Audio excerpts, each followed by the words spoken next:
Bonjour, bienvenue à notre émission Évoluons avec l'âme des célébrités. Je suis Lynn Nadeau, votre animatrice aujourd'hui en compagnie de Julie Leblanc, notre médium multidisciplinaire préféré.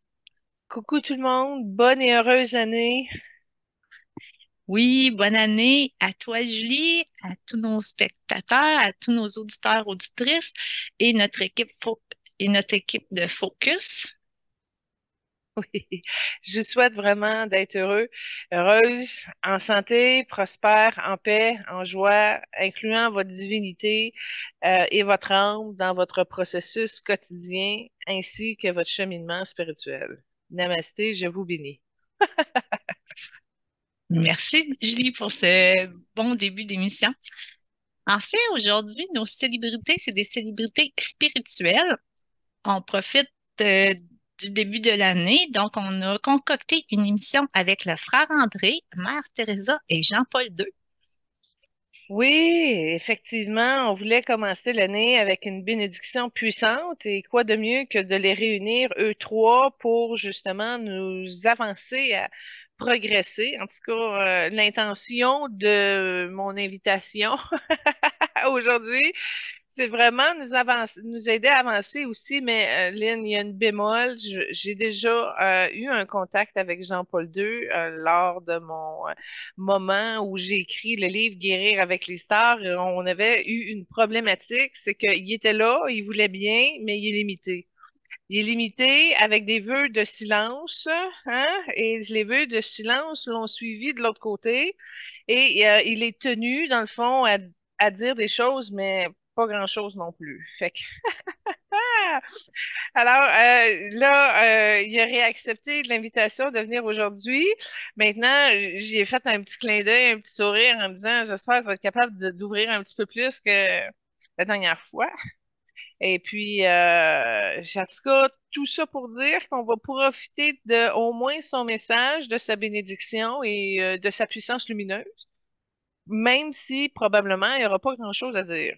Mais maintenant, c'est le but de l'émission aujourd'hui, de concentrer toute l'énergie nécessaire de guérison pour que ça s'élève jusqu'à l'âme et que tout cela puisse comme nous aider à prospérer spirituellement. Fait que c'est des invités qu'on a choisis où on est certain qu'on va avancer.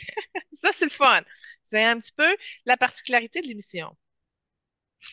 Oui, effectivement. Donc, sans plus tarder, je propose d'écouter la première trame sonore du frère André, qui s'intitule Au frère André. Et c'est une chorale qui est dans l'oratoire Saint-Joseph du Mont-Royal. Oui, c'est comme un petit ode, un petit hommage. Ben, c'est sûr que la qualité du son, on voit que c'est un peu amateur, mais c'est quand même quelque chose qui lui est dédié, puis qui lui a touché le cœur. Alors, je me suis dit, bon, ben, si ça touche le cœur, aussi bien d'en profiter.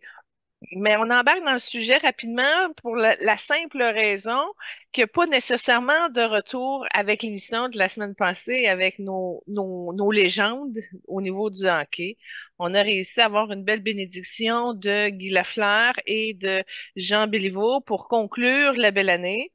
Mais comme tel, il n'y a pas eu vraiment de suivi au niveau de l'âme par la suite, mis à part que je me suis entretenue avec Jean Béliveau pour lui dire justement un gros merci de la bénédiction qu'il avait faite, que j'avais eu droit grâce à la fidélité de mon grand-père, puis que justement ça a été réitéré dans l'émission, fait que j'ai continué un petit peu un échange de gratitude et de partage, de bons souhaits. Puis on a aussi pris le temps d'ajuster une fréquence au niveau d'Élise et de sa fille. Mais sinon, il n'y a pas de retour comme tel. Fait que oui, frère André, les gens probablement en Europe ne le connaissent pas. Peut-être dans le Canada anglais un peu, mais pas tant. C'est vraiment un Québécois. Un Québécois qui s'est démarqué, puis c'est un des seuls qui a réussi à y arriver au niveau spirituel. Il y a des femmes extraordinaires comme Marie de l'Incarnation ou Marguerite Diouville. Ou...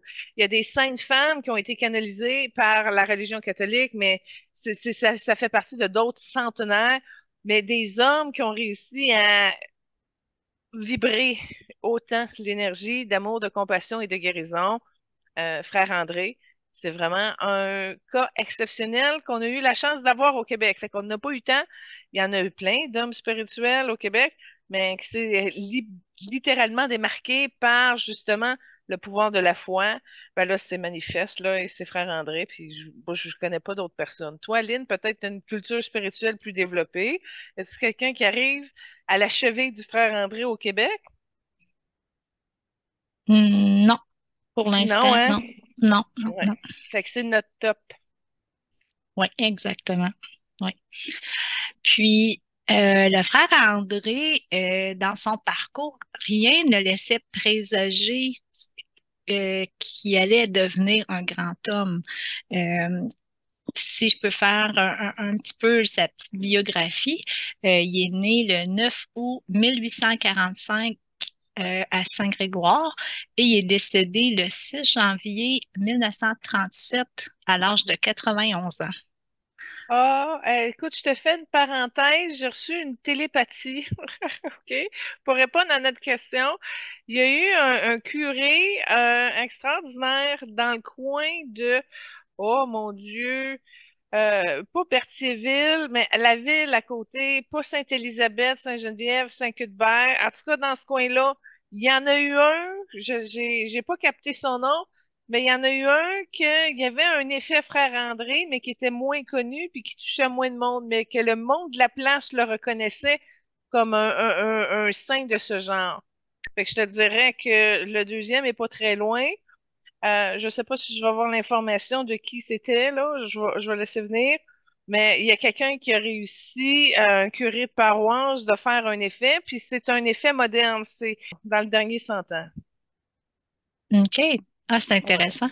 Parce que, tu vois, son enfance, il a perdu son père alors qu'il était âgé de 9 ans et sa mère à l'âge de 12 ans.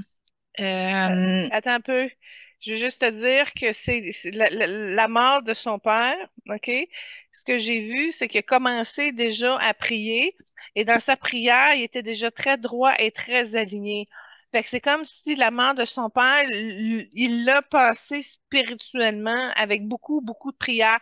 Puis c'est ça qui est remarquable, c'est que même à son jeune âge, son alignement de la prière était quand même assez concentré. C'est vraiment un canal qui avait beaucoup de lumière et qui passait dedans et c'est très droit. Fait qu'il s'habitait déjà très, très jeune. Ça, je suis contente, je l'avais pas vu. oui, puis tout à fait très jeune, il a commencé ses stations de prière à genoux, des longues sessions fréquentes et intenses. On le trouve les bras en croix devant un crucifix dans sa chambre à l'église, puis il mortifiait son corps avec une ceinture munie de points de fer. Ce que je comprends, c'est que puis tu as commencé à dire il priait à genoux, là, puis je le vois, il était dur sur ses genoux. C'était pas je me mets plein de coussins. Il a comme amené une conscience de la souffrance qui l'a amené à dépasser. Tu sais, on le voit un peu dans les cultures chinoises là, d'arts martiaux, là, où tu amènes ton corps à dépasser la souffrance, là. Il a eu à la dure dans ce sens-là. Puis là, c'est comme si, à un moment donné, il s'est intégré à la souffrance pour la dépasser. Je ne suis pas bien en mesure de l'expliquer, mais moi, je le vois dans mon universalité. On n'a pas besoin de passer par là. La souffrance, l'amener le corps à se dépenser dans la douleur. Mais dans la conception de Arthur Bessette, justement, il a réussi à intégrer ça pour amener des résultats. Il a réussi à prouver que d'amener le corps à surpenser la douleur pouvait avoir des résultats spirituels puissants. Fait que, comme je te dis, ça se recroise avec la philosophie d'art martial à un certain niveau, mais on n'est pas obligé de passer par là. Puis en tout cas, ça, c'est une croyance que j'ai aussi réussi à dépasser. C'est-à-dire que j'ai pris son cheminement ouais, à Frère André, et je l'ai accueilli, j'ai compris comment ça se passait chez lui, j'ai vu vibratoirement la force qu'il a réussi à le dégager, mais dans l'optique de l'amour et la lumière, on n'est pas obligé de passer par là. Fait que, bref, ça m'amène à prendre peut-être plus de temps parce que j'ai encore des résistances que ça me tente pas de me faire souffrance à dépasser. Mais d'un autre côté, si on y va avec un mélange de compassion, de conscience, d'éveil, de pardon, même de prière, il y a moyen d'y arriver un petit peu plus dans le confort parce que le but, c'est d'aimer puis d'élever son taux vibratoire. Fait qu'on n'est pas obligé de se pousser à l'extrême. Non, effectivement. Puis, lorsqu'il était jeune, entre 21 et 23 ans, il se rendait souvent, il allait souvent rencontrer le curé de Saint-Césaire, l'abbé Joseph-André Provincial. Puis, c'est lui qui a remarqué son dévouement, sa générosité. Puis, il a décidé de le présenter à la congrégation de Sainte-Croix de Montréal. Par la suite, à 25 ans, Alfred, il s'est présenté là, puis la congrégation était réticente à l'accepter parce qu'il était illettré, il avait une santé très fragile, mais ils ont quand même décidé de l'accepter. C'est quand même spécial, hein? Attends un petit peu, je fais une parenthèse. Quand tu m'as parlé de sa santé très fragile, moi, je te dirais que ça a un rapport avec son alimentation qui était pas très bonne. OK. Euh, c'est comme une énergie d'extrême pauvreté, puis que ça amène à certains niveaux des carences dans le corps, entre autres alimentaires. C'est comme, il a utilisé une formule carrée trop simple. On est pur à la dure, on est pur tout. Et c'est vraiment une énergie masculine très puissante. Ce qui l'a aidé, parce que quand tu regardes l'énergie de Frère André, il y a beaucoup de vert, de blanc, de rose qui se véhiculent. Mais ce que la part de Saint-Joseph était dans le mauve. C'est-à-dire que l'oratoire Saint-Joseph, le Saint-Joseph qu'il vénérait tant, apportait la contribution, la puissance du mauve à l'action du frère André. Puis non seulement ça, un coup que ces bases-là étaient établies énergétiquement, vibratoirement, là, il y avait une spirale arc-en-ciel qui descendait puis qui aidait l'âme à se dénouer pour son progrès sur Terre. Fait que ça, il y a une puissance. Il y avait aussi beaucoup d'anges qui travaillaient avec Frère André. Il y avait énormément beaucoup de guides, dont entre autres sa mère qui était morte. Elle l'a toujours protégée, elle l'a toujours guidée, elle a toujours senti une connexion près de elle, puis c'est pour ça qu'il s'est toujours senti merveilleux, puis ça l'a aidé à irradier. Fait que ce qu'on voit, c'est que par l'amour inconditionnel de sa mère, il a réussi à dépasser la pauvreté, il a fait beaucoup de vœux de silence, hein. C'est une personne qui était très introvertie, qui gardait beaucoup de choses, qui passait tout dans la prière. Sauf que quand il parlait, c'était tellement droit que c'était percutant, puis ça avait une vibration dans l'ensemble que ça éclaircissait, ça ouvrait et ça soulageait. C'est aussi simple que ça. Continue, excuse-moi, j'ai fait une Mais parenthèse. non, c'est parfait. Ça fait vraiment du sens avec ce que tu dis et qu'est-ce que je lis. Ça fait vraiment beaucoup de sens. Donc, lorsque la congrégation a décidé de l'intégrer, ils l'ont mis comme portier. On lui a confié la fonction de portier du collège Notre-Dame. Puis c'est lui qui accueillait les gens à l'entrée du collège. Attends un petit peu. J'ai revu la scène, tu comprends-tu? Oui. Puis déjà là, il était tellement heureux de servir humblement que juste le fait de serrer la main aux gens puis de leur dire, ben, c'est à gauche ou de les diriger, déjà là, d'emblée, il apportait une énergie d'apaisement. Fait que c'était intense. Les gens rentraient là, puis fou, puis ils étaient apaisés d'un coup, justement parce qu'il était présent dans sa fonction et bien guidé, évidemment. Donc, fait que ça a été comme un genre d'initiation importante où il pouvait comme s'ajuster à la vibration des gens, puis à ajuster son taux vibratoire qui passe, entre autres, par le flux de ses mains en serrant, exemple, des poignées de main. Fait que juste avec une poignée de main, l'âme rentrait. Fou! Fait que déjà, l'homme qui recevait la poignée de main du frère André avait une transformation instantanée euh, au niveau de mieux s'habiter. Donc, il ramenait l'âme dans le corps. Floup! Hey, c'est génial, j'ai des frissons partout. Wow. Fait que c'était déjà son secret à l'âge de 25 ans. Ça marchait déjà. Wow. Puis, il a gardé cette fonction-là pendant presque 40 ans. Ben, plus que ça, c'est que, regarde bien, l'oratoire Saint-Joseph est construit sur un genre de volcan. Un volcan énergétique très puissant. Très, très, très, très puissant avec une porte multidimensionnelle. Fait que c'est pas pour rien que vibratoirement, ils se sont localisés sur ce site-là parce que le site d'emblée était un des plus forts du Québec. Aussi simple que ça. Oh, OK? wow, OK. Fait que la montagne, t'enlèves l'église, t'enlèves Frère André, t'enlèves tout, là. La montagne est un vortex multidimensionnel très puissant. Déjà. Déjà.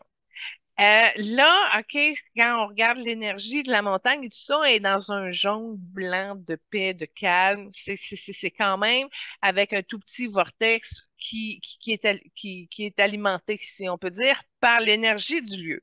Maintenant, si tu rajoutes, exemple, la conscience de Frère André qui a bâti puis qui a nourri, oh, il a alimenté, la spirale est devenue tellement géante que j'ai embarqué dedans. Quand on est dans l'oratoire, à peu près à 6-7 rangées du début, là, vers la gauche, là, on s'installe dedans. Fait que je vous donne un truc. Si vous voulez avoir une puissance à l'oratoire, asseyez-vous dans l'allée centrale, à peu près à 6-7 places, à 6-7 rangées, à gauche. Asseyez-vous direct là. Vous allez voir, ça décolle, ça défrise, ça dégage et c'est très, très puissant. Fait que quand on dit qu'il a été gardien de la porte, moi je le pousse plus loin. OK? Il a vraiment réussi à être le gardien qui a entretenu et qui a tenu écarter les dangers de ce site-là. C'est comme si lui, il s'est investi de la mission de pouvoir protéger la puissance vibratoire du Québec. Aussi simple que ça. Fait qu'il l'a alimenté beaucoup, beaucoup, beaucoup. Et puis, en même temps, on peut dire que Euh, même donc, il a été le gardien d'un espace multidimensionnel où il l'a alimenté par sa force, sa présence, puis son aptitude à amplifier les énergies, à contribuer à multiplier l'effet du vortex que la montagne peut apporter vibratoirement. Donc, tout cela couplé avec l'énergie, ben, ça fait en sorte qu'il a alimenté, il a protégé aussi cet espace-là. Puis une chance parce qu'il n'y a pas d'autres possibilités, si on peut dire, qui auraient pu réussir à ce niveau élevé de garder la fréquence, l'apport multidimensionnel à un aussi haut niveau. Ça veut dire qu'il n'y a pas eu d'autres religions qui auraient pu le remplacer. En d'autres mots, si l'Église tombe à ce niveau-là, je ne sais pas qui va protéger l'aspect multidimensionnel du site. Donc, c'est vraiment une mission importante qu'il a réussi à amener parce que dans le fond, il a amené à construire un lieu assez élevé pour pouvoir préserver au fil du temps cet espace multidimensionnel. Puis en passant, il y a beaucoup d'entrées et de sorties qui passent par là au niveau des âmes. Ça a une puissance vibratoire importante et il a su la faire multiplier puis la rentabiliser à son plus haut potentiel. Et il était comme le seul homme dans le sens qu'il n'y a pas d'autres personnes non plus qui auraient pu l'amener à ce niveau-là. D'où pourquoi notre élite s'est plantée là parce que c'était la place élite aussi qui lui convenait. Et effectivement, tout ça a été orchestré par Saint-Joseph. Saint-Joseph qui a réussi aussi à bénir beaucoup, réconcilier les pères et les enfants intérieurs. Fait que l'aspect de Saint-Joseph, il a effectivement aidé énormément à travers Frère André, à travers ce site-là. Alors, au moins dans cette partie de l'histoire, effectivement, Joseph a contribué énormément au niveau de Montréal avec son Mauve et Frère André, comme Sainte-Anne a travaillé énormément aussi à Québec. Fait que c'est pas juste des noms de monuments, c'est vraiment une porte d'entrée qui permet de pouvoir aider à l'illumination quelconque, peu importe comment, si c'est de la tristesse, ça soulage, si c'est des douleurs, ça soulage, tout se soulage. Maintenant, avez-vous la foi? Et cette forme-là se dégage d'une force d'introspection qui a été cultivée, qui a été disciplinée. Et niveau discipline, ben frère André qui se met des chaînes autour des hanches pour justement dépasser la douleur. Tu dis, OK, ça a été rentré à la dure un peu. Wow. Merci, Julie. Euh, j'ai quelques paroles du frère André, puis comme tu viens de mentionner, le frère André, il était très, très, très noble et il disait que c'était pas lui qui guérissait, mais c'était vraiment euh, Saint Joseph qui était là et que c'était Saint Joseph qui faisait les actes. Bon, ben là, c'est une fausse modestie ici, OK? C'est beau dire que c'est pas lui, puis il a raison. Je peux pas dire qu'il dit pas vrai. Mais si lui n'avait pas fait l'effort pour se redresser, OK? Saint-Joseph aurait pas pu passer par lui pour tout ça. OK? Il aurait pu l'aider un peu ou un peu plus, mais ça y va avec la discipline que ce bonhomme-là a eu. Si lui n'avait pas fait l'effort d'être aussi droit, parce qu'on arrive droit, mais on peut se crocher, mais dans le cas de Frère André, ça a été cultivé. Puis ouvert, ça aussi, c'est une fibre lumineuse. Écoute, je le vois prier, tu devrais voir l'espèce de bulle de lumière qui jaillit de lui, c'est énorme, c'est immense. Fait que c'est lui qui a fait ça, là. Tu comprends-tu? La Ouais, culture de sa foi. C'est lui qui l'a développé, tu sais? Fait que ça, ouais, il le dit pas, mais moi, je vois tout ce qu'il a fait pour y arriver, puis c'est grandiose parce qu'il l'a fait. exactement. Puis sa congrégation aussi l'a remarqué parce que ça a commencé qu'ils ont fait une petite église euh, sur le site où ce qu'est l'oratoire en ce moment. Tu sais, ça a commencé juste par une petite église. Après ça, ça l'a grossi, grossi. Puis il y a eu une plus grande popularité. Tu sais, le bouche à oreille s'est fait vraiment euh, découvrir et de plus en plus de pèlerins venaient. Donc, c'est ça qui a mené à la construction de la grosse, pas la basilique, mais l'oratoire Saint-Joseph. Bon, en passant, excuse-moi, la petite église est blanche, est à côté, j'y ai déjà été.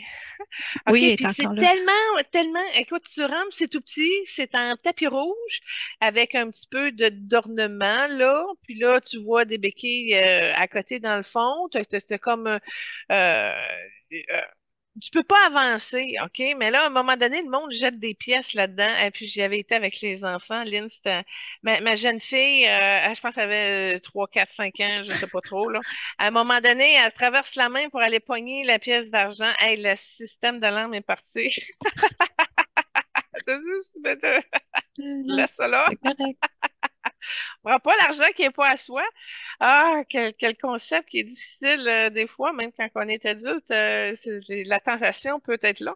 Mais tout ça pour dire que, en passant, j'y ai été une autre fois sans les enfants, puis je me suis juste assise en plein milieu par terre, puis j'ai fait une méditation là. Beaucoup de vortex de lumière blanche de cette église-là, très puissante, très vibratoire. Il y a une simplicité parce qu'en haut de la chapelle, tu vois très, très modeste, un lit dur, laid, simple, très dur, très simple, très épuré au minimal. Puis, parce que tu parlais justement ça commençait là. Moi, j'ai vu qu'il y a eu des révélations. Il y a eu des appels, il y a eu des images claires. Puis, c'était important qui amène la construction du plus gros monument au Québec. Fait que ça, c'est vraiment quelque chose que canalisé. Puis qu'il a accepté la mission de le servir.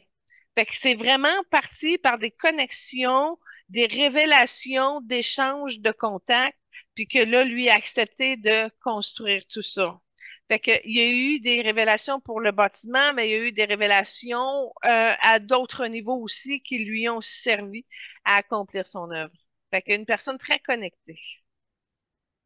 Wow, merci Julie. J'ai quelques paroles du frère André que j'aimerais partager avec toi. Euh, Ne cherchez pas à vous faire enlever les épreuves, demandez plutôt la grâce de bien les supporter. Ben, c'est accepte, hein? Oui, Accepte ce qui en est déjà, au lieu de te battre à pas vouloir, ça épuise les résistances. C'est une grande sagesse. oui. Ensuite, c'est aller à Saint-Joseph, priez-le, il ne vous laissera pas tomber en chemin. Ça, c'est une certitude, hein. Pour lui, c'est vrai, parce il a vu l'aide et le redressement que ça a provoqué chez des milliers d'humains. Fait que ceux qui arrivaient ouverts et prêts à changer de taux vibratoire, ben, c'était la place pour. Puis ceux qui arrivaient fermés, sceptiques, qu'on s'en fout, puis blabla, puis c'est long, puis on s'en tape, ben eux autres, il n'y a peut-être pas grand-chose que bouger à leur conscience, mais tu peux pas être là puis qu'il se passe rien. Le vortex du volcan est trop puissant. Ben, l'énergie de cette place-là est multidimensionnelle. Fait que tu peux pas, même si tu es fermé ou serré au plus haut point, c'est sûr, en te mettant là, il y a quelque chose qui se transforme automatiquement. C'est la place. Exactement. Puis il avait dit, c'est étonnant qu'on me demande souvent des guérisons, mais bien rarement l'ité et l'esprit de foi. C'est pourtant si important. En d'autres mots, ce qu'il veut dire par là, c'est que les gens cèdent leur concentration de leur pouvoir de guérison et de la lumière. En d'autres mots, tu peux bien demander à l'autre de te guérir, mais toi, es-tu prête à changer? Es-tu prête à t'ouvrir? Es-tu prête à te recevoir? Fait qu'il savait ça aussi d'une certaine manière. Incroyable, hein? Ouais. Mm. Je vais partager une tranche de vie de une membre de notre équipe Focus, Hélène, notre doyenne. Euh, Elle m'a fait un beau lien avec le frère André. Quand elle était plus jeune, sa mère, elle avait l'huile de l'oratoire Saint-Joseph. Puis Hélène avait mal aux genoux. Fait que sa mère, elle disait, frotte-toi avec l'huile du frère Saint-André. Puis la douleur est disparue. Donc, Ah, ouais, ça va loin. ouais. C'est, c'est, c'est une tranche de vie, mais comme je te dis, de plus en plus, la popularité, elle a été, puis était non seulement au Québec, mais elle a vraiment grandi, puis était rendue vraiment à l'international à la fin. Il y avait des pèlerins, des lignées et des lignées de pèlerins pour venir voir le frère André. Bon, ben, tu me parles de ça, puis c'est le magnétisme de son énergie verte. Il y a vraiment ben, tu sais, souvent, je vois des vers, là, mais des vers perturbés, ils vont se diriger comme comptables, tu sais, ils vont compenser dans l'aventure, ils vont faire un paquet de choses. Mais dans le cas du frère André, c'est incroyable parce que il l'a canalisé, son vers. Et c'est vraiment une puissance énergétique. Écoute, premièrement, tu vois, euh, il monte une incarnation où ce qui était marin, puis c'est des tout petits bateaux de bois, là, ça n'a rien à voir avec des bateaux de flotte anglais ou peu importe, là, tu sais, des vaisseaux, là, tu sais. Fait que, puis il était marin, puis il y avait une foi tellement profonde, à un moment donné, il est comme sur une tempête, puis son bateau, il bouge pas mal, mais il est rentré comme dans son cœur. Il a puisé une très grande puissance pendant la tempête sur son bateau, puis il a réussi à calmer le jeu, puis il y a un rayon de soleil qui a passé. Alors regarde, ben, ce qui montre là, c'est que la puissance du frère André est arrivée, oui, mais déjà, avant, il avait réussi quand même à cultiver la puissance de l'ouverture de sa foi et de sa conscience qui avait réussi à stabiliser son bateau dans le cadre d'une grosse tempête. Fait que, il y a des manifestations qui étaient déjà palpables dans les incarnations antérieures du frère André. Fait que quand il disait c'est pas moi, un deuxième faux, c'est que il a réussi à se sortir de plusieurs difficulté, grâce à la culture de sa foi et de la reconnaissance de sa lumière, au-delà d'une seule incarnation. Il est arrivé droit, hein, on l'a vu quand il a commencé à être jeune, il Oui, était déjà très connecté dans sa pouvoir, c'était très, très, très droit. Fait qu'il n'est pas arrivé droit de même. Ben, il est arrivé droit de même parce qu'il l'avait cultivé dans ses anciennes incarnations avant. Fait que ça aussi, c'est un secret de sa puissance qui lui appartient. Il l'a cultivé et développé régulièrement dans plusieurs incarnations. intéressant. Est-ce que tu veux qu'on enchaîne avec la deuxième trame sonore? Certainement. Parfait. Donc, c'est la chanson du frère André, interprétée par André Fontaine, qui relate un peu sa biographie, sa vie, hein. Ben, c'était difficile de trouver des trucs sur Frère André. Il y a Chantal Paris qui a fait des beaux hommages, mais c'est pas belle qualité de son. C'était irritant, là. Fait que c'était difficile de trouver des trucs qui le représentaient, mais j'ai trouvé un documentaire incroyable. Mais c'était pas de la musique, j'ai pas pu le partager dans les trames sonores. Fait que c'est les chansons que j'ai trouvées pour Frère André, c'était les deux moins pires, si on peut dire, de la gang. Puis en même temps, ça connectait. Fait que si ça passe, je me dis tant mieux. Mais même s'il aimait beaucoup les chants vibratoires pour les vibrations et tout, puis qui était quand même assez concentré, apprécier ce genre de fréquence-là autour de lui. C'est pas un artiste. Quoique il y aurait eu la possibilité de suivre le beat avec des anciens instruments comme une espèce de planche à laver avec un petit peu de métal qui fait un petit peu de bruit. Il pouvait accompagner dans un petit peu d'un fond de base, mais c'est pas c'est comme si euh, l'entrepreneur, tu sais, son verre l'a amené à ce don d'entrepreneur-là. Il y avait beaucoup de préoccupations, de décisions importantes. Il est devenu rapidement un pilier incontournable dans tout ce qui se décidait d'important au niveau de l'oratoire, mais de Montréal, puis même du Québec aussi, il y avait son nom, son poids qui allait très haut. Fait que moi, ce qui le démarque, c'est qu'il a réussi à être un homme d'église droit, respectable, noble, ben, quand tu es à ta place, mais que tu vibres la puissance de ta présence, ben, c'est ce qui a fait que ça a été remarquable chez lui et qui s'est dégagé de toutes les cardinals, les évêques, les ci, les mi, que même si les gens commençaient déjà à tourner le dos à la religion, mais à Frère André, ça passait vraiment comme l'antidote. Garde, pris-le, puis ça va marcher. Puis Lynn, si je peux me permettre un aparté, tu sais que je suis médium multidisciplinaire et j'ai une fonction soin. Oui, il y a des consultations en voyance qui bougent les énergies, mais il y a une partie aussi où je parle pas, et là, c'est du soin énergétique. Et dans la partie soin énergétique, Frère André est venu souvent. Il vient pas à n'importe qui. OK? Il vient à ceux qui ont déjà établi un pont et une connexion avec. Exemple, Madame Hélène, qui a déjà eu comme le réflexe de faire appel à lui, ben, il va être là. C'est pas plus compliqué. Ils vont être là, puis non seulement il place les énergies, mais il va dire exactement dans la droiture de qui il est, c'est quoi qu'il fait, puis c'est quoi qu'il place, puis c'est quoi tu peux faire. Fait que il est capable d'échanger puis de parler, puis il travaille en énergie beaucoup sur des fréquences encore aujourd'hui chez les gens qui ont ouvert un pont avec ce guide-là, avec cet âme-là. Wow, merci.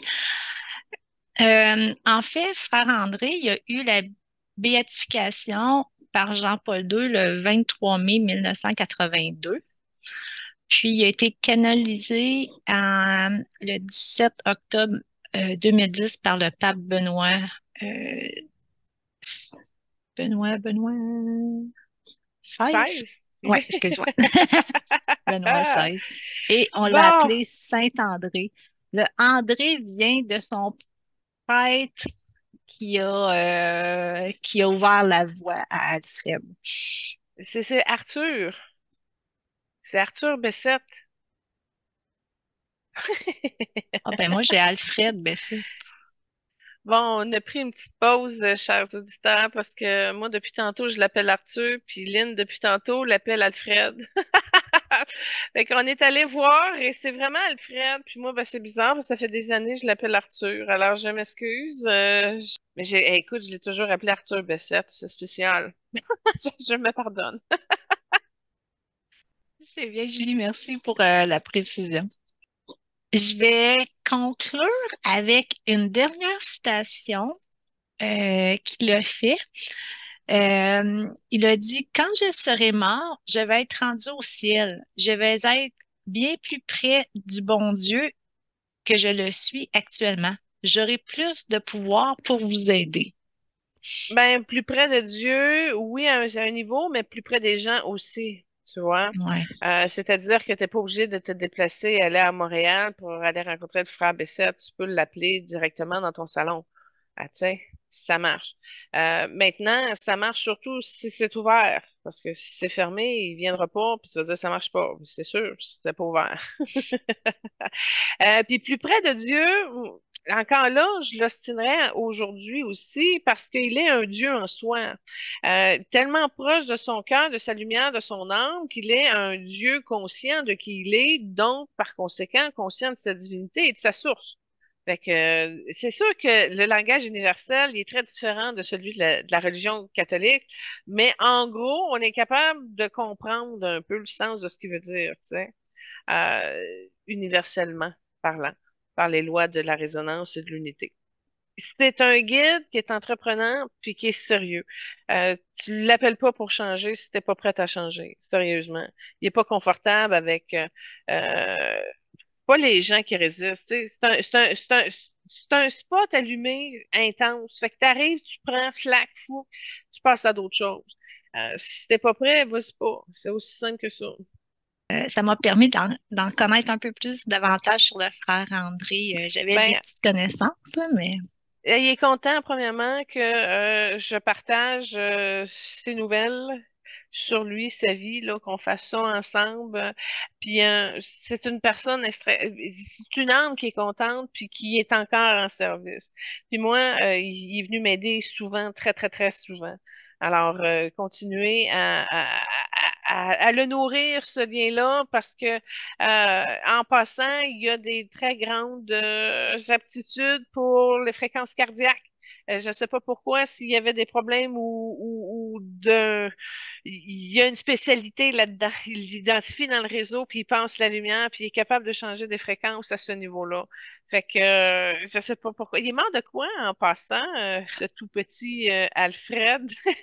oui, petit Saint-Pierre, notre cher Alfred. Attends un petit peu, Saint-Pierre, c'était pour lui rappeler la petitesse de ses choix, pour pas rentrer dans le gros, le grand, l'opulent, le ci, le ça.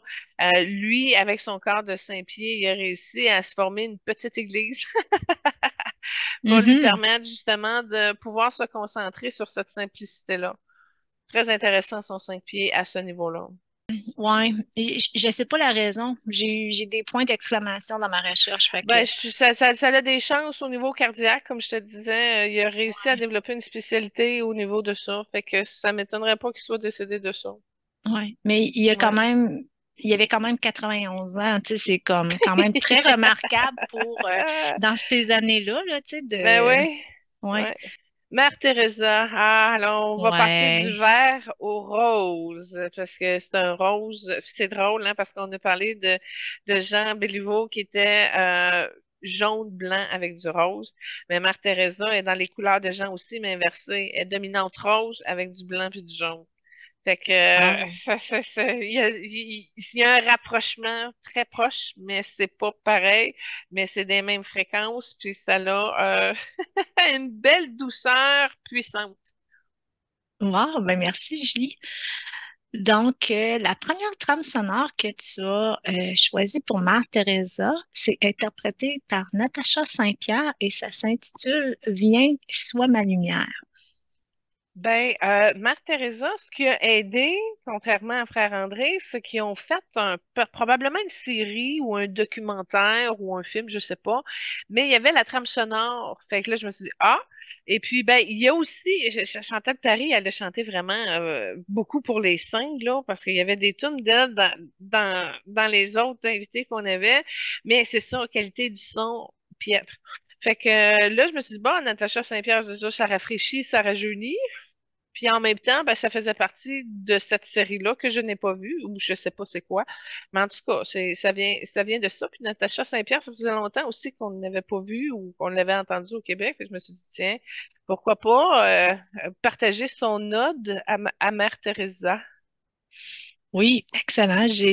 Ça m'a fait découvrir la chanson. Je ne la connaissais pas. Donc, merci Julie pour cette belle Ah, découverte. Donc, notre chère mère Teresa est née le 26 août 1910. Tu disais hier une vierge. ouais, la douceur et C'est c'est ça? drôle parce que regarde, frère André était lion, hein, fait que décisif, droit, carré, caractériel, têtu. Tu comprends-tu?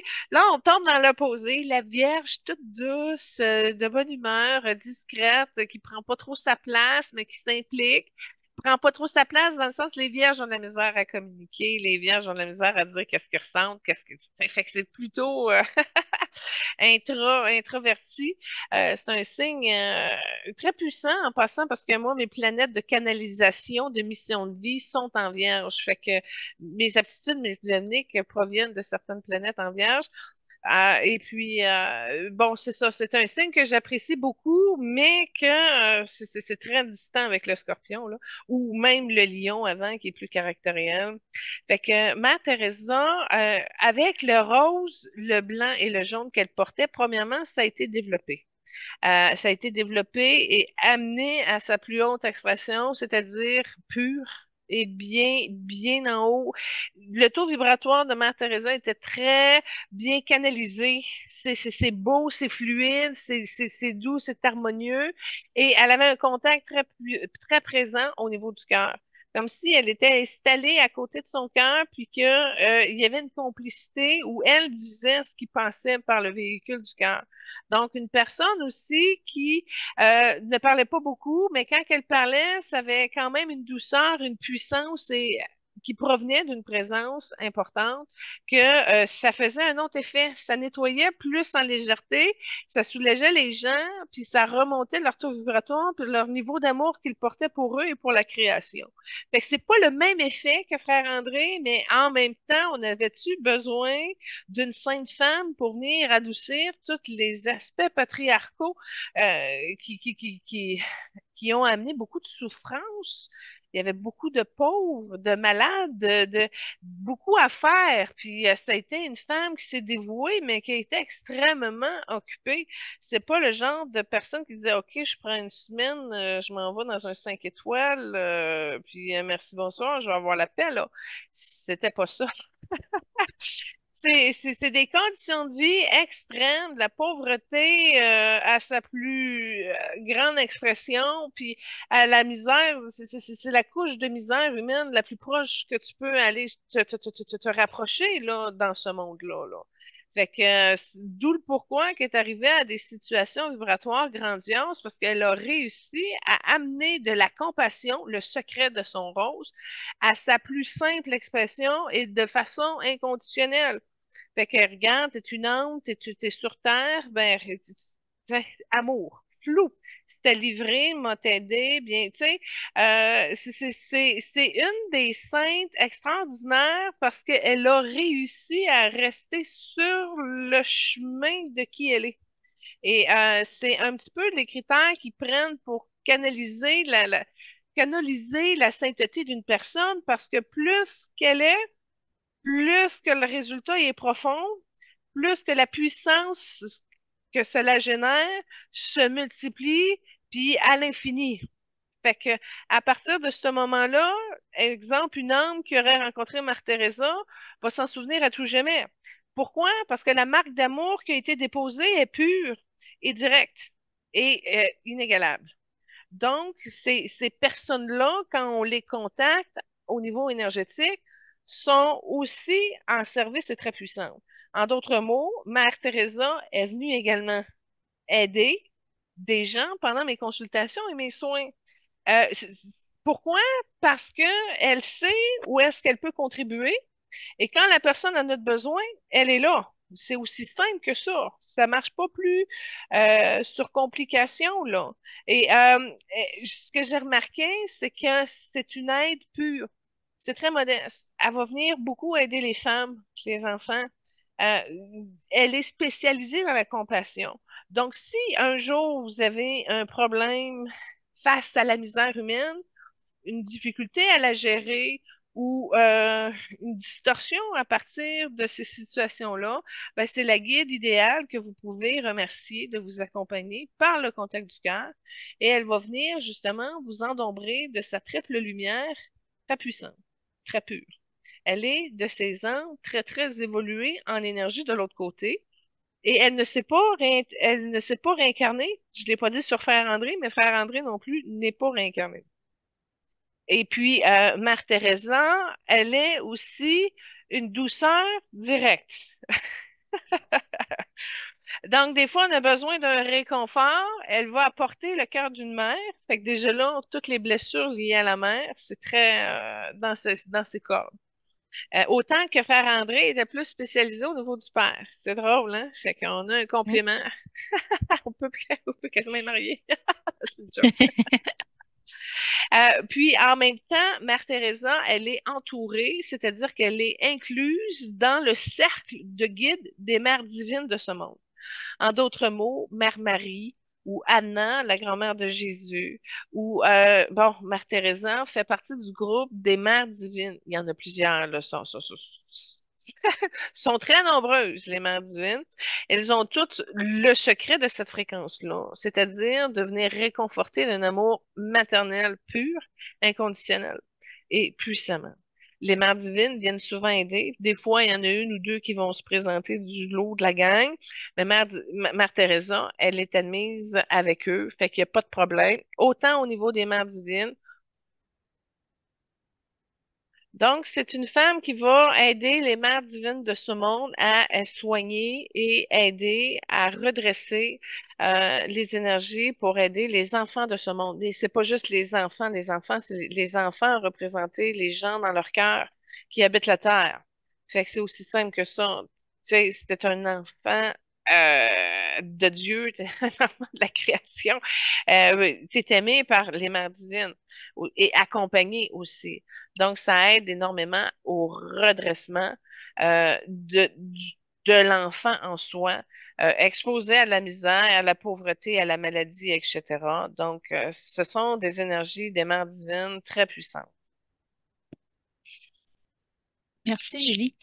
En fait, oui, puis elle était, elle a aidé beaucoup de pauvres, puis elle a fondé l'Ordre des missionnaires de la charité en 1950. C'est là qu'elle a fait vœu de... Je m'excuse de te couper ton vœu, mais je veux juste te dire que ça, c'est une victoire importante, ce que tu viens de dire là, parce que techniquement, c'était pas supposé de réussir parce que c'était une femme. Alors, ce que je comprends, c'est que Mère Teresa a dû œuvrer et militer pour que le droit de la femme d'accomplir quelque chose puisse servir l'humanité.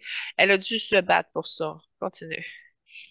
Wow, c'est vraiment intéressant parce que c'est ça que ça disait un petit peu là, comme a fallu qu'elle fasse tomber des barrières.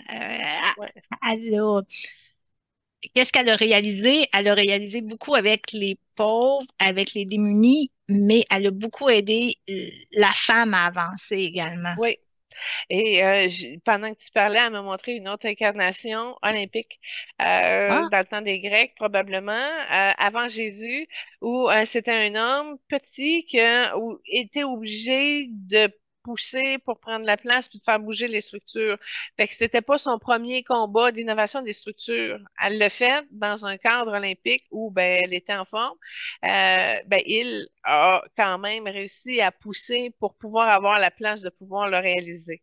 le faire, les Jeux olympiques. Fait que c'est à peu près l'équivalent de ce même type de combat-là. Puis c'est drôle parce que l'homme qu'elle a été dans cette incarnation-là était tout petit avec les cheveux jusqu'aux épaules. Puis la discrimination venait aussi de sa petitesse. Fait que c'est comme si elle a eu à travailler dans son plan de vie où elle a une injustice en lien avec son corps physique. Que ce soit un corps de femme ou que ce soit un corps d'homme trop petit ou etc. Ben bref, elle a eu des situations où elle a dû se préparer à militer pour changer des choses que tu pouvais pas changer. Tu comprends-tu?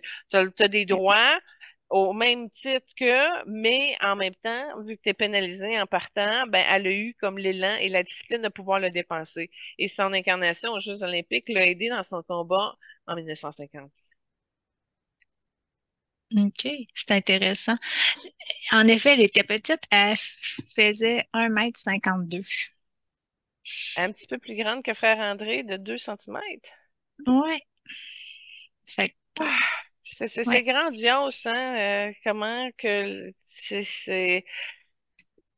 l'humilité et la modestie se réfléchit sur tous les aspects de. Puis c'est drôle parce que à côté de moi, elle me montre comme si elle aurait été à côté de moi, ben j'aurais pu y cacher le soleil. Fait que elle s'est sentie petite souvent. Elle a vu la différence. Puis sais-tu quoi? Le plus beau là-dedans, c'est qu'elle a réussi à amener le respect. Tu comprends? Il n'y a pas eu d'agresseurs ou des gens qui ont voulu profiter de cette faiblesse-là, de cette petitesse-là.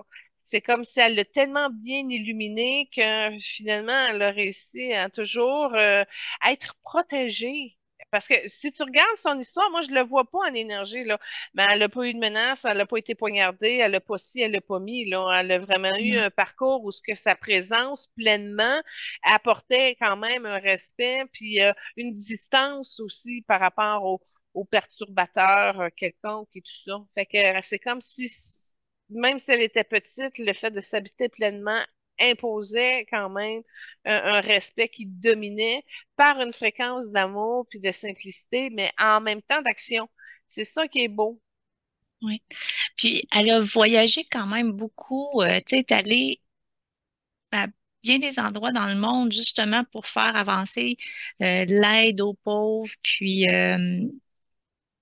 tu sais, tendre la main au prochain, l'amour. Quand tu as parlé de l'amour, je pense que c'est le mot qui la représente le plus, là, donner l'amour à tout le monde. J'ai peut-être perdu un bout, mais elle est de quelle origine, Mère Teresa? Euh, C'est pas une Canadienne? non, elle est indienne.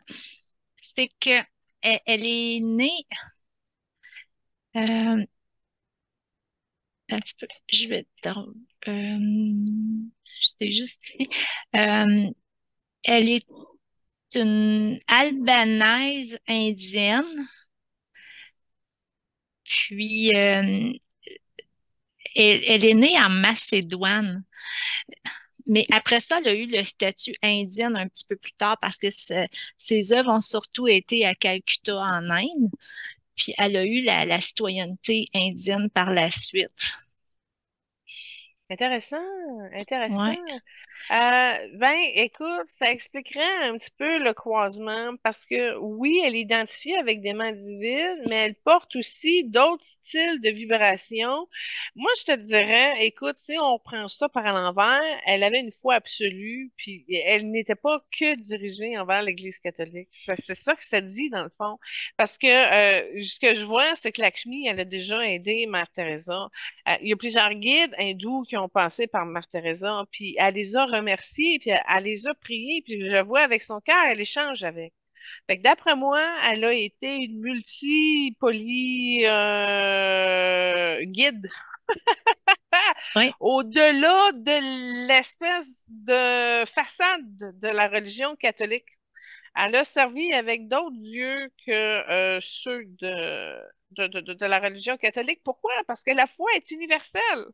Puis dans l'amour, on s'aide. Fait que c'est-tu important de savoir que ça vient de l'Inde, que ça vient de ci, ça vient de. Fait que moi, c'est ça, je te dis, elle utilisait la lumière comme telle et elle le pensait au-delà du camp de la religion. Mais là, c'est touché, hein, quand t'es reconnu comme une sœur de l'Église catholique, puis c'est de la catholique. Ça a dû probablement amener même pas, parce que ta spiritualité est face à qui tu es. Fait que c'est pas grave si tu pries Mars, un dieu romain, même si t'es catholique, là, rendu là, mettons, tu sais. Fait que c'est ça, c'est le bordel dans les religions, puis c'est par les voies de la foi, de l'amour, de la lumière que ça passe, puis c'est par la compassion que ça s'applique dans la matière. Maintenant, ça vient-tu d'une religion ou d'une autre? Je crois qu'elle a dépensé tout ça. Ça, Ouais. c'est évident. Ouais. Puis ça vient de l'ouverture de la personne, tu sais. Oui, Ouais. En fait, elle a créé, elle et son équipe ses de amis. missionnaires, là, ouais, c'est missionnaires de la charité. Ils ont créé plus de 50 écoles, 200 centres d'accueil, d'orphelinat et de cliniques mobiles. Oui, il y a de la psychiatrie aussi là-dedans. Ouais, Je hein? sais peut-être pas dans les notes, là, mais elle a aidé aussi à ce niveau-là. Regarde, c'est pas compliqué. Ce que Mère Teresa passe, OK? Il y en a plusieurs au Québec qui l'ont fait, dont, entre autres, Marguerite Diouville, Marie de l'Incarnation, etc.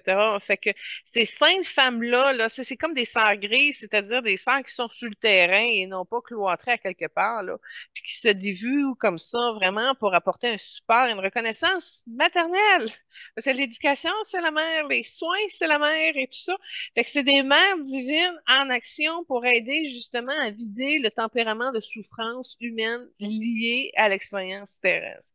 Fait que c'est des grosses, grosses missions de pourquoi elles canalisent énormément beaucoup de lumière, puis des trois flammes pures, là.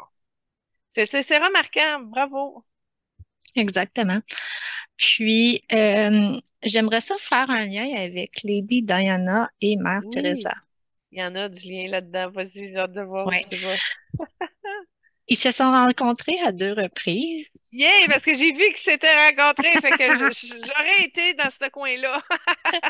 On se connaît, j'ai été faire mes recherches. Euh, oui, fait que dans le fond, ils se sont rencontrés la première fois en 1992 à Rome. Ils ont eu un entretien ensemble. Puis par la suite, ils se sont rencontrés de nouveau à New York en 97. Mais j'aime. OK, vas-y.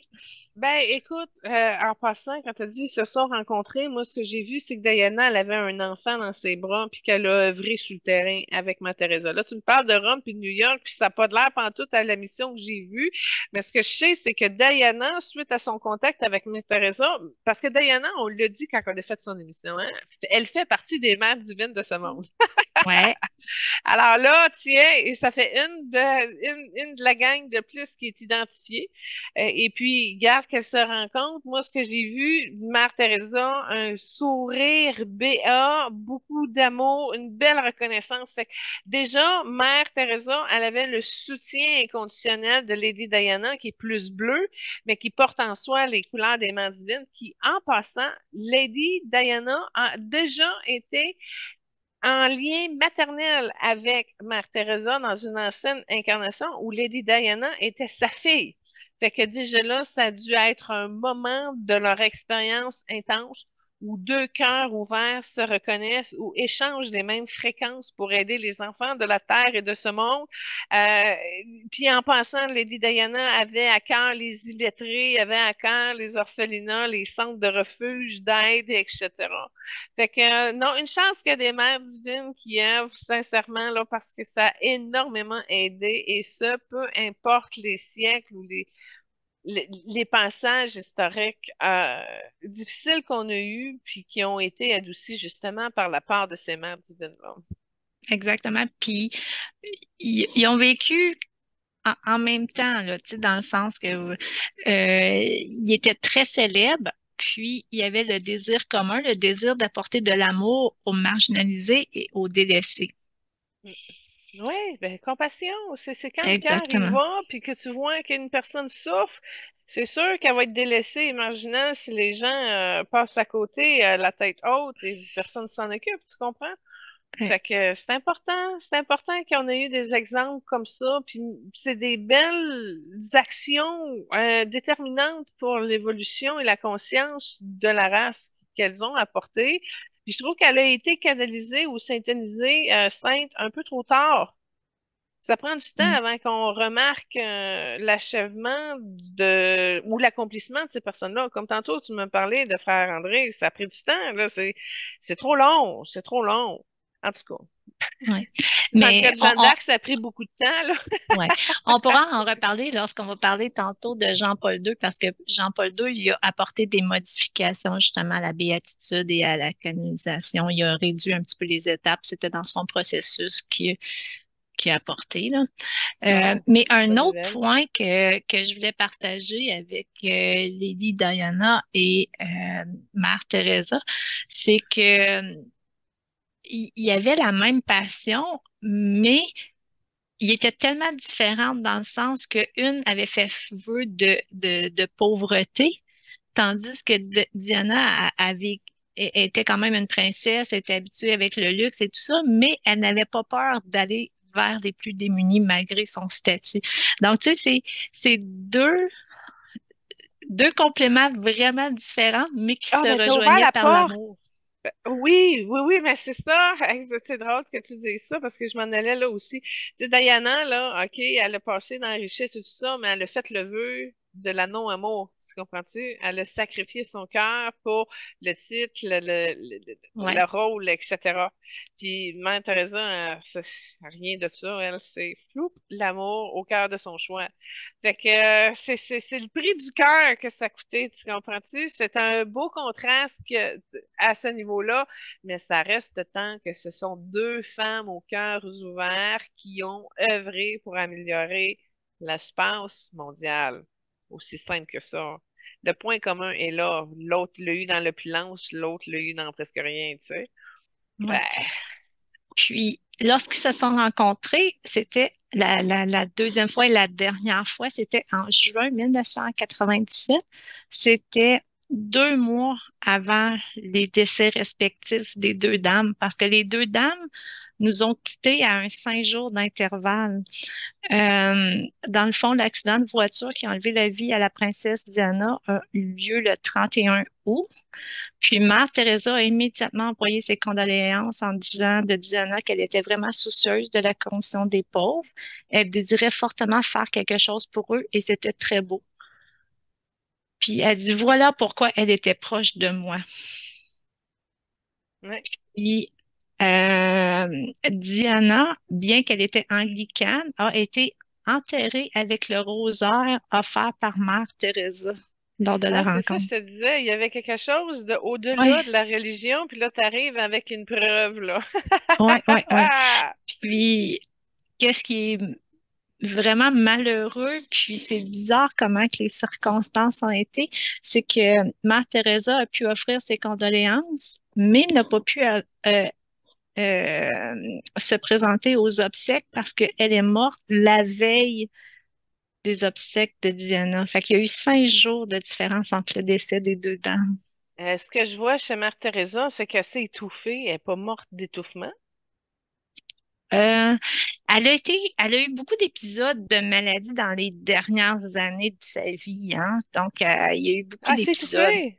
C'est ce que Ouais, j'ai ah, vu, c'est elle ça, s'est hein? étouffée. Oui, ben, je sais pas Oh, qu'est-ce que tu avais, mais ce que j'ai vu, c'est qu'elle est morte d'étouffement. Elle s'est étouffée, puis OK. elle avait la gorge fragile, c'était sec, puis ça n'a pas passé. OK. Ben, Les en causes, tout cas, ouais. c'est l'image que je vois, mais c'est quoi tes causes, ouais? Je vais retourner voir. Tili, ti, ti, ti, tili, ti, ti, ti. Il me donne. J'ai pas les causes. Ah, tu Désolée. vois-tu à quel point c'est la religion catholique qui cache encore des affaires? Tu vois-tu, là? Regarde, tu vois, frère André, on ne sait pas de quoi il est mort. Mère Thérèse, on ne sait pas de quoi il est mort.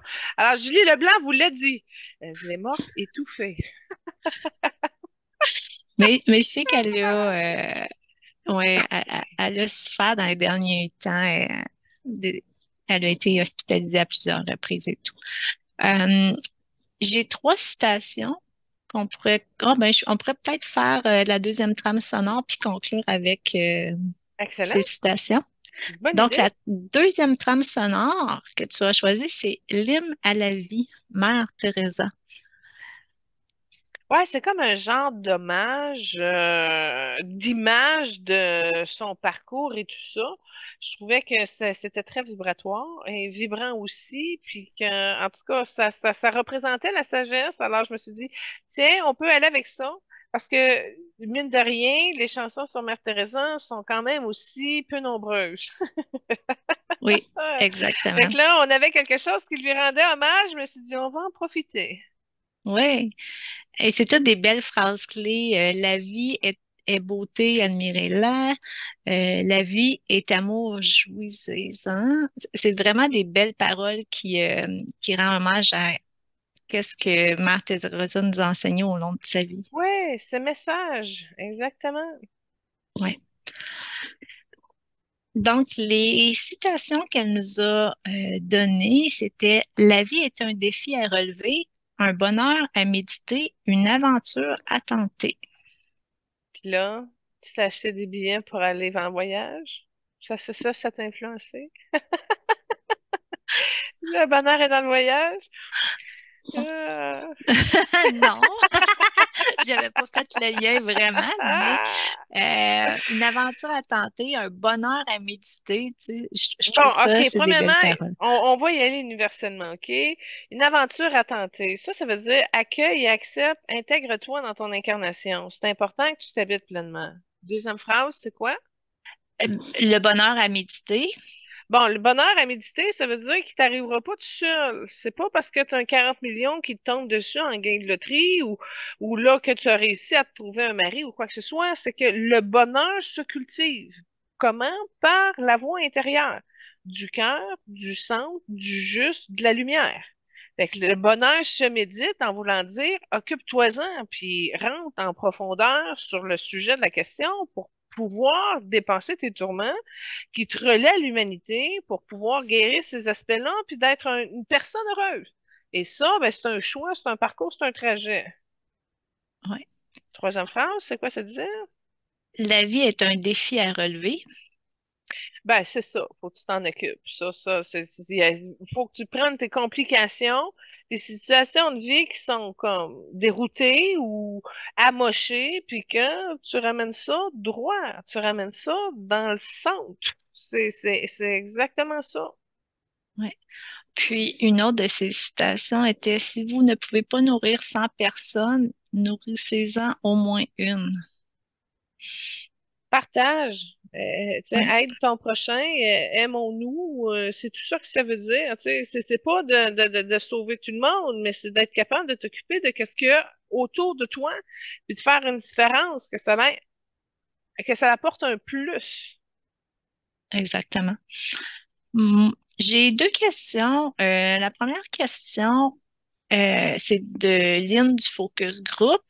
En tant qu'entité de lumière, comme là, on a trois grandes entités, les canonisations et les béatifications terrestres leur apportent-ils du pushing dans leur ascension par la suite?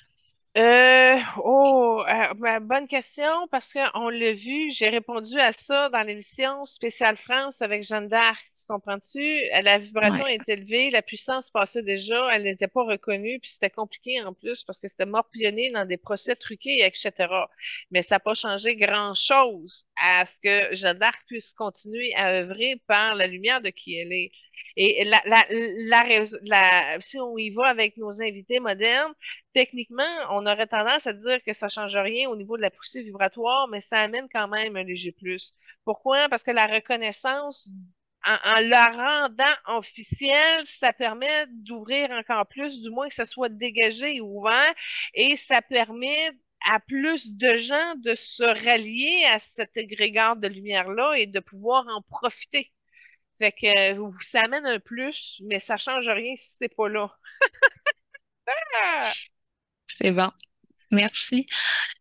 Ma question que j'ai, tu m'as effleuré un petit peu, mais quand que la personne est canalisée, elle est devenue sainte, est-ce qu'elle revient se réincarner sur Terre ou elle va plus œuvrer de l'autre côté par la suite? À ça, j'ai tellement de réponses que je peux te fournir. Alors, regarde bien, on va prendre Main Jésus, qu'on peut connaître sous le nom de Yeshua. et qu'on peut connaître sur le nom de Sananda. OK? Sananda, il s'est incarné une fois, mais il a continué son évolution de lumière en restant près de la Terre, en continuant à aider la Terre, dans le sens qu'il ne s'est pas réincarné, il s'est rendu au bout de l'évolution de sa lumière, de qui il était. En d'autres mots, il a eu l'occasion et l'invitation de se rassembler, de fusionner avec d'autres maîtres de lumière assez très puissants qui étaient rendus quand même au top de l'évolution pour former un soleil. Il a accepté il a refusé de ne pas prendre l'étape ultime de son évolution conscience de lumière pour justement rester proche de la Terre puis continuer à nous aider. OK? Ça, c'est le genre de question où c'est l'âme qui décide finalement où est-ce qu'elle œuvre dans son apport de conscience.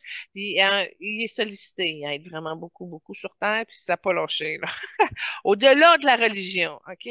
Mais pour prendre un deuxième volet de ta question, si on tourne de bord, quand j'ai écrit mon chapitre avec Jean-Paul II, ce qui va m'amener justement à l'introduction du prochain invité, euh, ben, quand j'ai rencontré Jean-Paul II pour faire le chapitre, il m'a amené au Vatican à un certain niveau et il m'a comme montré en me permettant de reconnecter à cette vie-là où moi, j'ai déjà été un pape qui habitait au Vatican. OK? Alors, Jules Leblanc a déjà été pape. Jean-Paul II me l'a montré et il me l'a montré justement où j'étais dans la chambre du pape. Et là, la première affaire que j'ai vue dans la chambre, c'est que j'avais une fréquence d'homme, puis j'avais une bague, mais énorme, une grosse, grosse bague au niveau de la main. Puis je l'aimais tellement, ma bague, je l'aimais plus que le pape. Je l'aimais plus que rien. Si j'avais une obsession sur sa bague, tu comprends? Puis ça a même été difficile parce que quand j'ai contacté cet espace-là en 2016, j'étais même pas capable d'enlever cette bague-là. Ah ouais. J'avais vraiment des grosses résistances, puis je voulais la garder, puis ça me servait plus là aujourd'hui là. Fait que tout ça pour dire que j'ai pas été un bon pape. J'ai été un pape qui était aussi beaucoup à ma bague. Ah! J'avais comme une espèce de d'intérêt, de captation, pas sa richesse, là, mais en tout cas, la bague avait pris beaucoup de place dans ma vie papale. Et je sais pas quel pape que j'ai été. J'ai vu qui j'étais, j'ai vu de la chose, mais on me dit que quand je vais aller au Vatican un jour, ben mon portrait est affiché en quelque part sur le mur, puis je vais me reconnaître. Fait que puis je m'amuse à aller en énergie avec ma Merkaba au Vatican, puis je me promène, puis je pense que je me suis déjà vue, je sais où je suis. Fait qu'en tout cas, fait que pour répondre à la question que tu demandais, c'est que oui, la spiritualité se cultive, comme on l'a dit pour Frère André, et ça suit d'une incarnation en incarnation. Maintenant, aujourd'hui, j'ai choisi un cadre plus libre où est-ce que je peux être une femme spirituelle qui est libre de pouvoir œuvrer, militer à ma manière, à ma façon, dans un cadre quand même assez respectueux et dégagé. Je ne sais pas si ça répond à ta question, mais tout ça pour dire qu'on peut réussir à choisir comment tu vis ta spiritualité au fil de tes incarnations et de choisir les piliers nécessaires qui vont être intéressants dans ton évolution. En d'autres mots, si on voit mon gars qui rejette tout ce que je lui dis, ben éventuellement, il va allumer puis ils vont comprendre qu'est-ce que j'essayais de lui expliquer quand il était plus jeune. Tu comprends-tu? Ça va passer d'une manière ou d'une autre. Mais le but, c'est de revenir toujours à l'essentiel de ta présence, de qui tu es, dans cette ouverture-là, simplicité, amour, paix, compassion. Et là, ben, tu es protégé parce que tu es entouré d'anges, parce que ce sont des fréquences qui t'amènent justement à faire le vide pour pouvoir participer puis amener justement la lumière nécessaire pour pouvoir soulager la masse. C'est aussi simple que ça. Mais ça répond-tu à ta question? Oui, ça répond à ma question. Donc, selon toi, est-ce que Frère André ou Mère Teresa vont revenir sur la Terre en réincarnation bientôt? Est-ce que tu l'as vu en énergie ou...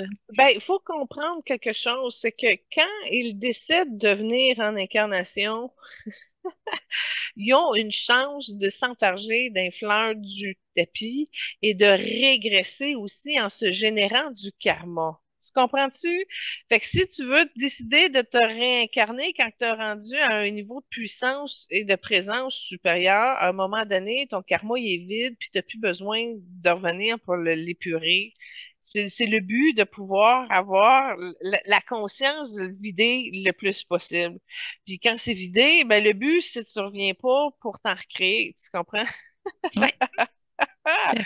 Fait qu'à un moment donné, il y en a qui se réincarnent pas parce qu'ils sont perdus puis qui n'ont pas réglé leurs choses, puis c'est compliqué, puis ça avance pas vite. Mais il y en a d'autres où c'est parfait, puis ils n'ont pas besoin de revenir puis s'en remettre d'autres. Fait qu'il y a mieux rester en puissance, de rester proche de la Terre, de continuer à servir comme des êtres lumineux qui dégagent, puis ça se manifeste dans la matière à travers les réactions des gens qui bénéficient de cette lumière-là. Tu sais, regarde comme Maître Saint-Germain, si on prend lui parce que je l'aime beaucoup, ben, c'est le nom qu'il portait dans sa dernière incarnation au niveau de la France, là, dans les années 1700, là, c'est dans cette dernière incarnation. Mais quand il était venu, il était en Noé. Tu sais, s'ils viennent, premièrement, ils ont des postes, justement, qui vont répondre au réseau vibratoire de qui ils sont. Ils pourront pas arriver en pleine puissance de même puis se contenter d'être le boulanger du coin. Je comprends. Oui, Ils vont avoir une résonance importante. D'où le pourquoi qu'on les reconnaît aussi comme des grands maîtres. Fait que non, eux, s'ils viennent, c'est parce que ça va être très, très, très, très significatif puis capital pour le grand plan. Sinon, il ne prendra pas la chance de venir s'enfarger dans les fleurs du tapis, tu comprends? Fait que c'est délicat, c'est délicat. Mais ils vont venir en cas absolu que c'est important que ça bouge à ce niveau-là, avec une mission très précise. Comme Jésus, il était au courant que ton plan, c'était ça, puis là, il réalise le plan. Clac, tu comprends? Fait que oui. ils ont des consciences supra-développées. C'est aussi simple que ça. Parce que ils n'ont pas de joug, c'est dégagé, puis ils le dégagent au fur et à mesure. Si on regarde, il y a souvent toutes les prises de conscience qu'il a faites pendant son incarnation, ça a toujours amené plus, plus. Des prises de conscience qui t'amènent au prochain niveau, au prochain stade d'illumination, au prochain, au prochain, au prochain. Ils viennent pour évoluer, puis ils évoluent en conscience. Maintenant, quand tu n'as plus besoin d'eux, parce que c'est vraiment tout bien intégré, tout bien ouvert, tout bien rafistolé, puis tu es reconnecté avec toutes les parties de qui tu aimes à la puissance là, supérieure, là, c'est connecté direct avec Dieu, avec la monade, avec le je suis qui je suis, avec l'être multidimensionnel. Là, c'est comme tu arrives à être un gros tout de divinité. As-tu besoin de prendre un 10% et de dire, OK, je m'en vais sur la terre pour? Non, c'est ça. OK. Ben, merci pour les explications, Julie. On va poursuivre avec notre troisième invité et non le moindre, Jean-Paul II, le missionnaire de la paix. Comme première trame sonore, tu as choisi le Saint Paul II et les enfants. Ouais, ben c'est une chanson religieuse, effectivement, en lien avec justement l'œuvre de Jean-Paul, comme un hommage chanson qui lui est dédiée. Alors, c'est ça, comme les vedettes spirituelles sont pas très chargées en chansons intéressantes, ben on en a trouvé deux pour lui. Donc, si vous aimez les chants religieux, allez-y. Mais il y a une particularité avec l'âme de Jean-Paul. Parce que là, tu dis, ah, le missionnaire de la paix. Fait qu'on aurait tendance à dire, il est jaune au niveau de son âme. Mais non, mais non. Ah oui. Non, il est pas Ah, jaune. ben, je Il suis est la pour la paix. première. C'est ça, il est pour la paix, puis il est pas jaune. Fait qu'est-ce que c'est un imposteur de la paix? Non, tout ça pour dire qu'il est très beau. En énergie, c'est le premier qu'on a qui a ces trois couleurs-là. OK? Il y a un bleu cobalt, mais qui est altéré avec du blanc. Donc, on parle d'un bleu blanc, mais il est bleu indigo aussi. Fait que c'est une très belle fréquence qu'il porte, mais c'est trois couleurs qui ne représentent pas spécifiquement la paix. Je croyais qu'il Fait était argenté aussi. ben, l'argenté, il l'a dans son pouvoir de prêtre. OK? OK. Quand il y va dans la particularité du prêtre qu'il a été, là, il est blanc dorée et argentée, mais c'est pas sa couleur d'âme dominante, c'est une couleur qu'il réussit à vibrer lorsqu'il est dans ces fonctions-là. Mais encore là, l'or, bien qu'il soit intéressant, n'est pas non plus une couleur particulière au niveau de la paix. Puis il y a un petit peu d'argenté dans sa fréquence, mais c'est dans les dernières couleurs qui va l'aider. Puis c'est pas, il va être capable de travailler avec l'argenté, mais c'est pas une couleur qui est dominante chez lui. Fait qu'elle aide un peu. OK, Mais il je est très comprends. beau, blanc, bleu et bleu plus foncé, indigo. Mais c'est ça, il y a une particularité. Quand il s'en va dans son pouvoir de foi ou de concentration de prêtrise, il change un peu. Fait qu'il a réussi quand même à s'adapter puis à aller chercher les puissances vibratoires nécessaires pour le poste. OK, OK. Intéressant. Donc, il est né le 18 mai 1920 en Pologne. Euh, son père était un militaire de carrière, puis sa mère était une femme au foyer. Mais ses parents sont morts jeunes, puis il était trois enfants, sauf qu'il y a eu une sœur qui est morte née, puis son frère est mort d'un très jeune âge. Fait qu'à 21 ans, il était déjà orphelin de famille. Bon, quand tu as dit qu'il était né en 1920 en Pologne, j'ai vu que c'était un contexte où ça bougeait beaucoup au niveau de la guerre. Là, tu as dit son père est militaire. Je suis partie à rire. Parce que, bon, tant mieux, il y a une période de guerre, un père militaire, ça, c'est important. Puis quand tu as dit, bon, il y a une famille, ses parents sont morts, moi, j'ai vu qu'il y avait une séparation au niveau des frères et des sœurs. Là, t'as enchaîné en disant, ben là, ils sont morts. C'est pas drôle, là, je ris parce que, en tout cas, de la manière que ça se place. Et puis là, ben, à 21 ans, il était tout seul, mais il était pas tout seul parce que si tu verrais la lumière qu'il portait, puis là, c'est drôle parce que quand je te parle de lumière, c'est de la lumière jaune. La lumière jaune qu'il porte au niveau de son ventre, comme s'il y avait un immense, très beau plexus. C'est bizarre, hein? Autant que vécu la séparation, OK? C'est une grosse blessure de séparation, mais je le vois pas vibratoirement. Oui, ça a cassé quand tu l'as parlé, là, mais il a quand même réussi à se rallier à une super puissance, c'est-à-dire sa divinité, puis il était déjà bien installé dans cette énergie divine-là en partant. Fait que tu vois, un jeune Jean-Paul avec un excellent plexus droit, bien centré, puis je te dirais, la quantité de plexus qui existe sur chaque humain, là, c'est un des plus beaux que j'ai vus de tous les temps, de toutes les lectures énergétiques que j'ai faites. Fait que la lumière qu'il portait à 21 ans amenait à ce qu'il soit déjà solidement bien ancré dans sa divinité, dans sa spiritualité, dans sa foi. Fait qu'il a réussi à rassembler toutes les complications, les misères de son enfance, et à 21 ans, t'en vois aucune trace. Fait que déjà là, moi, je l'associe à un allié miracle.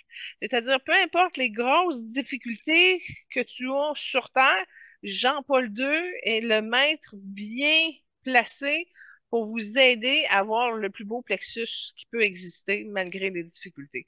Puis au niveau du plexus solaire en énergie, ben c'est surtout le lien émotionnel qui passe par le plexus. Et l'émotion mal gérée chez la majorité des humains font en sorte que le plexus est laid ou souffrant ou malade ou déphasé ou trop gros ou en tout cas trop plein. Alors c'est un guide parfait, parfait, sérieusement, pour venir vous aider à avoir une stabilité au niveau de votre plexus, y compris avec la relation avec l'autorité. Fait que tu vois qu'à 21 ans, malgré la structure religieuse qui semble gravir autour de lui, il a réussi à rester intègre. Puis j'insiste. Ah! Ça veut dire qu'il est en parfaite symbiose avec sa présence, sa divinité, dans un cadre où ce qui n'est pas dérangé par la structure, si on peut dire, autoritaire de l'organisation religieuse, puis en même temps, il est solide. Fait que c'est pas une personne déstabilisée qu'on aurait pu comprendre qu'il soit terrorisé ou non, il a réussi à se rassembler. Eh bien, en tout cas, c'est le plus beau plexus que j'ai jamais vu. Je lui donne ma médaille d'or pour ça. Wow. Merci. Ouais, En fait, quand il était dans la vingtaine, justement, il était un étudiant polonais en philosophie, voyons, je sais plus comment le dire, en philosophie. Puis, il jouait dans un groupe de théâtre anti-nazi. Il faut comprendre qu'à cette étape-là, à ce temps-là, c'était juste avant la guerre. Euh, le régime allemand était très, très, très proche de la Pologne. ouais. Jean-Paul II, il s'est comme réfugié clandestinement dans les églises pour justement ne pas aller s'enrôler dans l'armée, pour ne pas aller. Puis à partir de là, c'est son implication avec l'Église que là, il a décidé d'être prêtre et de poursuivre dans la voie chrétienne.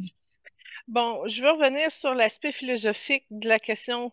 Il a toujours eu la sagesse de pouvoir contempler. Puis là, ça, c'est un gros mot qui met en très gros caractère. Contempler, c'est comme si c'était l'espèce de panneau indication de son secret. Et ça, c'est important parce que c'est ce qui lui a amené à comprendre l'évolution, l'humanité, la divinité, la lumière, la sagesse. Il a passé par tout ce stade-là pour comprendre qu'il était là pour ramener. C'était un pilier de lumière qui a compris que plus qui était stable, plus qui était bien en paix dans qui il est, arrivait à changer des hautes fréquences sur la Terre. C'est comme un pilier qui est devenu tellement solide qu'il y avait énormément, beaucoup de lumière qui passait. Et ce qu'il me montre, c'est qu'il inspirait la confiance. Les gens qui, bon, ben, c'est un guide à appeler. Supposons que vous avez une idée, puis là, ça se contorsionne, que vous savez pas comment arriver à le réaliser, etc. Lui, d'emblée, c'est clair. En d'autres mots, c'est-à-dire que quand tu réussis à focuser et à apporter le niveau de fréquence à la Terre, ben, ça t'amène une puissance vibratoire qui trouve des réponses dans la contemplation. Et là, en ayant comme la sagesse et l'écoute juste, tu arrives à des solutions au niveau de multidimensions. Et à partir de là, quand tu as accès au niveau des multidimensions, y arriver à toucher la limite de conscience de la personne et de la démonter.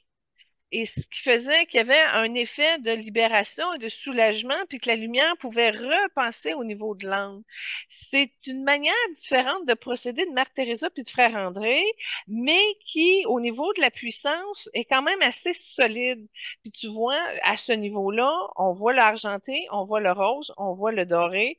Fait qu'il jouait dans les hautes fréquences, dans les hautes maîtrises de soulagement par la foi, par la compassion, par la contemplation, pour le retour à la foi, à la paix. Et en passant, son bleu indigo, lui, vient d'une incarnation juive où il était aussi un genre de, de, de, de tête pensante spirituelle pour les Juifs. Je connais pas la hiérarchie juive, là, mais c'est un haut placé. Fait qu'il y avait déjà la culture de pouvoir comme prospérer la lumière dans une de ses dernières incarnations qui lui a valu justement son bleu indigo pour avoir la stratégie spirituelle d'innovation, si on peut dire, mais en passant également par la pensée, puis restructurer tout le cadre de la foi et de la spiritualité, mais dans des temps plus modernes.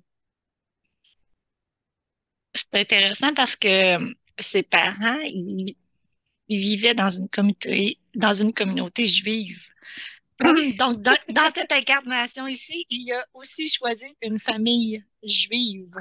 Il a commencé par là, assez drôle. Je suis contente que tu le ramènes Oui. parce que dans son incarnation juive, il y avait une limite. Il n'avait pas pu passer l'étape, peut-être de la canalisation. Il y a eu une limite. Il n'a pas pu pleinement s'affranchir de sa voie spirituelle. On l'a arrêté avant qu'il réussisse.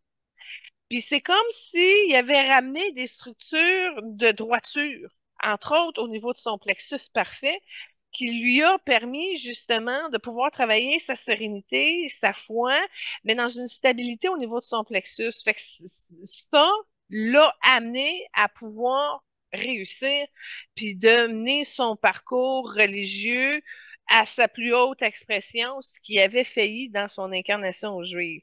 Fait que c'est bien qu'elle ait recherché ses banques juives parce que ça lui a permis justement d'élaborer les stratégies d'évolution pour le cadre spirituel qu'il a choisi dans le cadre de la religion catholique. Merci, c'est intéressant. Euh, Après qu'il a été ordonné prêtre, Ça n'a pas duré les... longtemps, il a monté vite. non, oui, il a monté très, très vite. Ah! Puis pendant qu'il était à Vatican, sa maîtrise des langues l'a fait remarquer par le futur Paul VI, l'archevêque, puis après ça, c'est lui qui l'a monté. Ce qui montre, excuse-moi, je vais faire un aparté sur le don des langues, j'en vois 7. T'as combien de langues qui parlent de ton bord? J'en ai 8. Ah, tu vrai? Ouais, fait que OK. je vais vous les dire. Il y a le français, anglais, allemand, polonais, russe, espagnol, italien et le latin. Surprenant, hein? Ah, génial.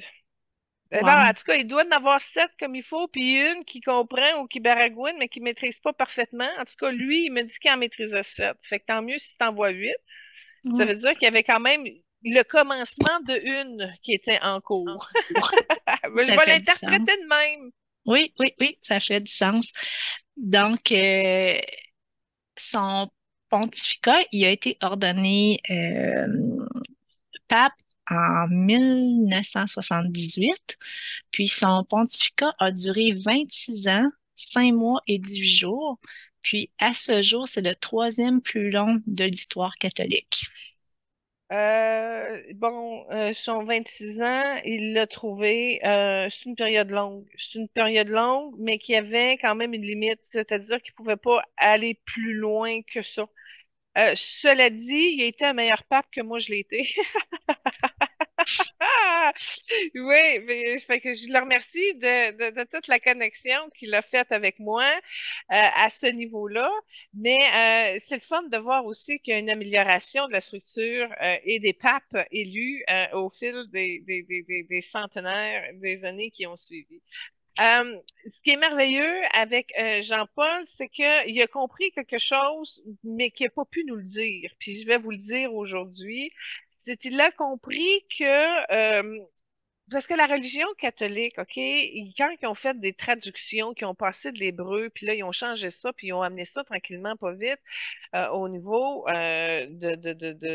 du latin. Euh, Dans les traductions, ils ont mal traduit des bouts et ça fait en sorte qu'au niveau de la religion catholique, entre autres, ils ont comme sorti le Dieu en nous pour le mettre dans le ciel. D'où pourquoi notre Père qui est aux cieux, ben, c'est pas aux cieux, c'est notre Père qui est en nous dans un premier temps, et ça a été sorti par les erreurs de traduction, et ça l'a aussi permis à la dénaturation du message qui était porté à la base par les textes originaux. Et aussi, ce qu'ils ont fait dans ce processus de changement-là, c'est que non seulement ils ont mis le Dieu dans le ciel, dans le fin fond du ciel, c'est une place où ce qu'on pourra jamais le voir.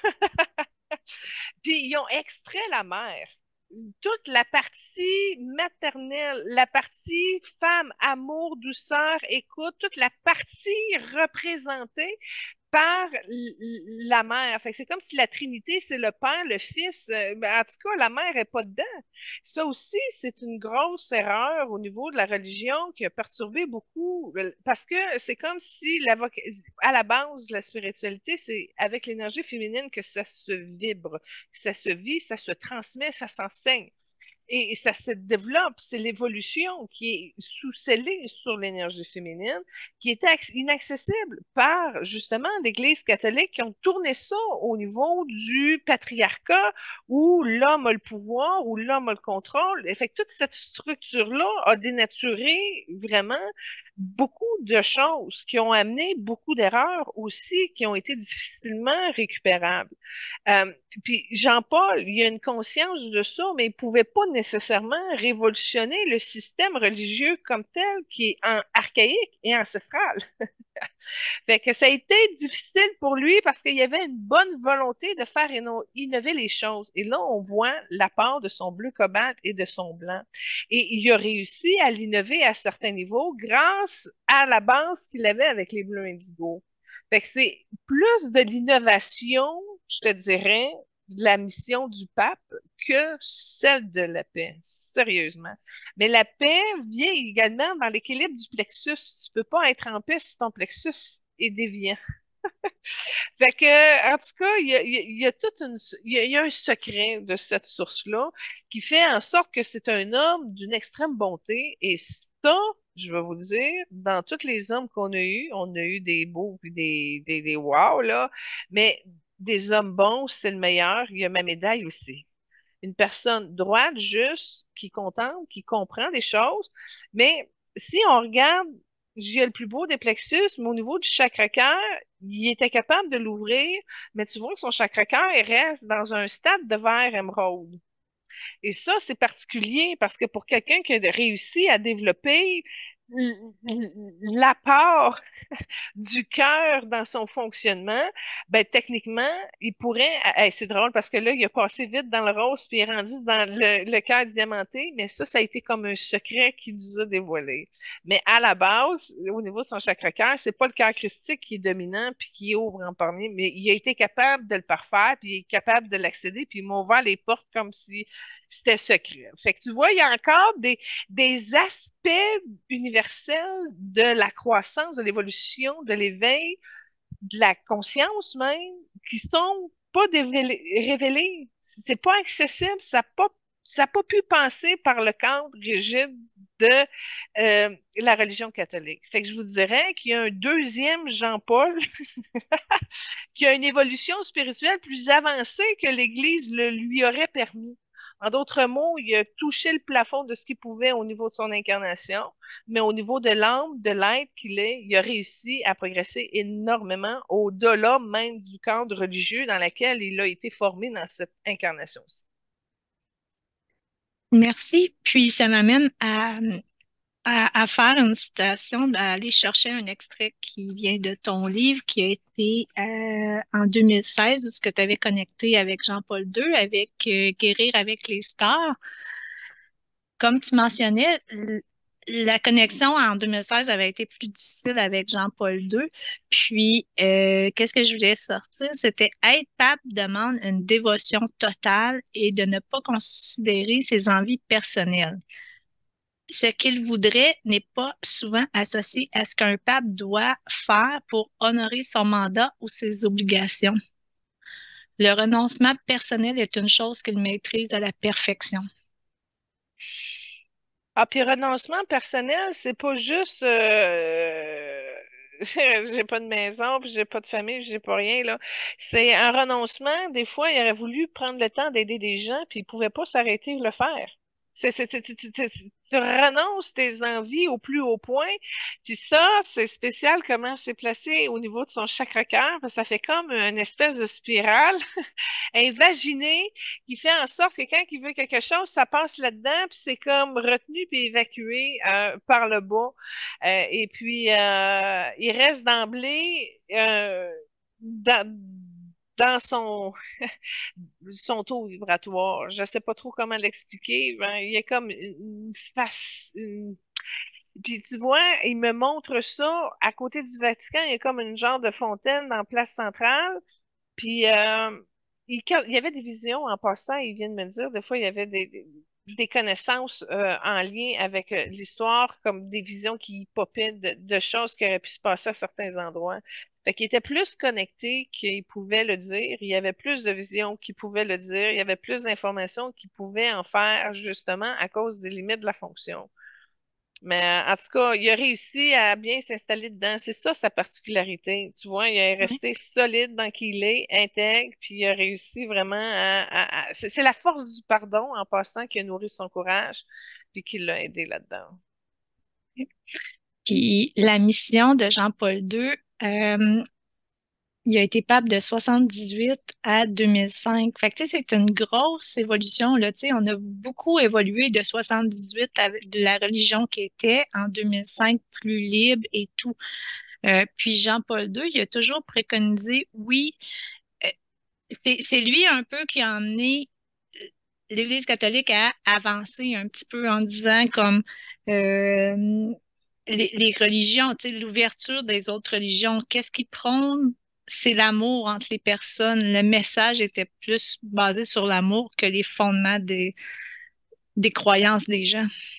Ouais, ben, c'est ça, je te dis, dans sa contemplation, il a compris bien des affaires. Puis Mère Teresa, comme je te disais, elle avait compris ça aussi. Oui, la religion, mais attends un peu, il y a quelque chose qui nous unit en arrière de tout ça, peu importe quel chapeau que tu prends, mais tu peux pas le dire. Non, c'est ça. Puis lui, il l'a compris en passant. Fait que c'est important qu'on puisse comprendre que l'aptitude de pouvoir entreprendre le miracle est quelque chose qui fait partie de nos fonctions divines. Et ce, peu importe dans la matière, la religion qu'on choisit de. Euh, mais tout ça pour dire que j'ai été tentée pour la deuxième trame sonore, Lynn, je vais t'avouer, là, de mettre le passage de Céline Dion qui chante en 1987, Une colombe est partie en voyage. La chanson qu'il a faite je dis 1987, mais j'avais 7 ans à l'époque, fait que ça se peut, je me trompe, là. 1984. Oui. Ah, 1984, ben merci. Fait que j'avais 4 ans quand Céline a chanté devant le pape. Fait qu'en tout cas, j'ai pas mis la trame sonore de ça, mais je fais juste vous le rappeler, si ça vous tente. Quand Jean-Paul est venu au Québec, ben, il y avait eu une représentation personnalisée au stade de la part de Céline, notre Céline nationale. Oui, effectivement. Puis je voulais en parler un petit peu parce qu'il était très proche des jeunes. Justement, c'est lui qui a ouvert des groupes pour les jeunes avec l'Église catholique, l'évolution, Ah, euh, attends un la peu. paix. Mhm. OK, je m'excuse de t'interrompre un peu. Quand tu Ah, c'est dis qu'il a correct. ouvert des groupes pour les jeunes, en passant, il y a une information en dessous de ça. C'est comme l'Église catholique avait compris que ça déclinait. Ça déclinait beaucoup. Et ça a donné comme un genre de pression ou de mandat qu'ils ont livré au pape de trouver le moyen de se raccorder avec des jeunes. Fait que c'est un mandat que je dis pas qu'il l'a pas fait par lui-même, mais il a été mandaté pour. Puis d'un autre côté, ben ça faisait beaucoup son affaire aussi parce que c'était un souhait secret qu'il avait en son cœur de pouvoir aider encore plus concrètement puis de pouvoir s'investir, aller au niveau des jeunes. Fait qu'il était surpris et content qu'on lui donne le mandat de pouvoir le faire. Fait que là, ça lui a donné comme un essor dans son existence parce que c'était un beau challenge qui le motivait. Puis en passant, Frère André l'a aidé pour ça. Puis c'est drôle parce que l'énergie de Frère André, qui est très verte avec du monde de Saint-Joseph, là, je viens de le voir, c'est qu'auprès de Jean-Paul II, Frère André a apporté une énergie rouge pour aider Jean-Paul II à faire son projet et tout ça. Fait que, il y a eu comme un raccord, soit en prière, soit, je sais pas comment que ça s'est profilé, mais l'énergie de Frère André a été rouge et a venu contribuer à la mission de Jean-Paul II en lien avec les jeunes. Fait que je voulais juste te dire qu'il y a un lien là entre eux deux aussi. C'est bien. Puis dans mes recherches, j'ai été voir justement sa visite en 84 à Montréal. Lors de sa visite, l'horaire du pape était très, très, très chargé. Mais le lendemain de son arrivée, Jean-Paul II il est allé visiter le tombeau du frère André et de Marguerite Bourgeois. Ben, surtout s'il l'avait béatifié dans un premier temps, fait que c'était pas une personne qui, tu sais, il y avait déjà tu sais, une connexion, un contact, bref, une rencontre quelconque en lien avec ça, fait qu'il a pris le temps d'aller à sa tombe. En passant, quand que ça a été fait, je viens de le voir, c'est que Jean-Paul a déposé une perle de conscience au tombeau de. Ça veut dire que tous ceux qui vont au tombeau de ont aussi la bénédiction et l'effet d'une perle de lumière déposée par Jean-Paul II à cet effet-là. Fait que prenez le temps de la capter.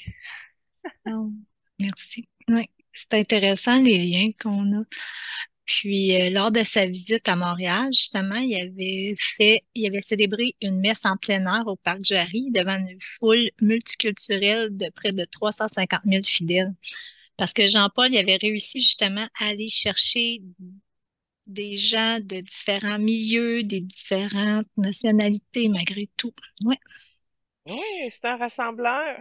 Mais ça, sincèrement, là, c'est la force de son bleu cobalt puis de son bleu indigo. Ça faisait vraiment partie de l'intelligence du grand plan d'être capable de rassembler tout ça puis de dépasser des limites parce que c'était ça intrinsèquement sa motivation première. L'innovation. c'est ça. Oui. Euh, je vais refaire un lien un petit peu avec quelque chose que tu avais écrit dans ton livre Guérir avec les stars.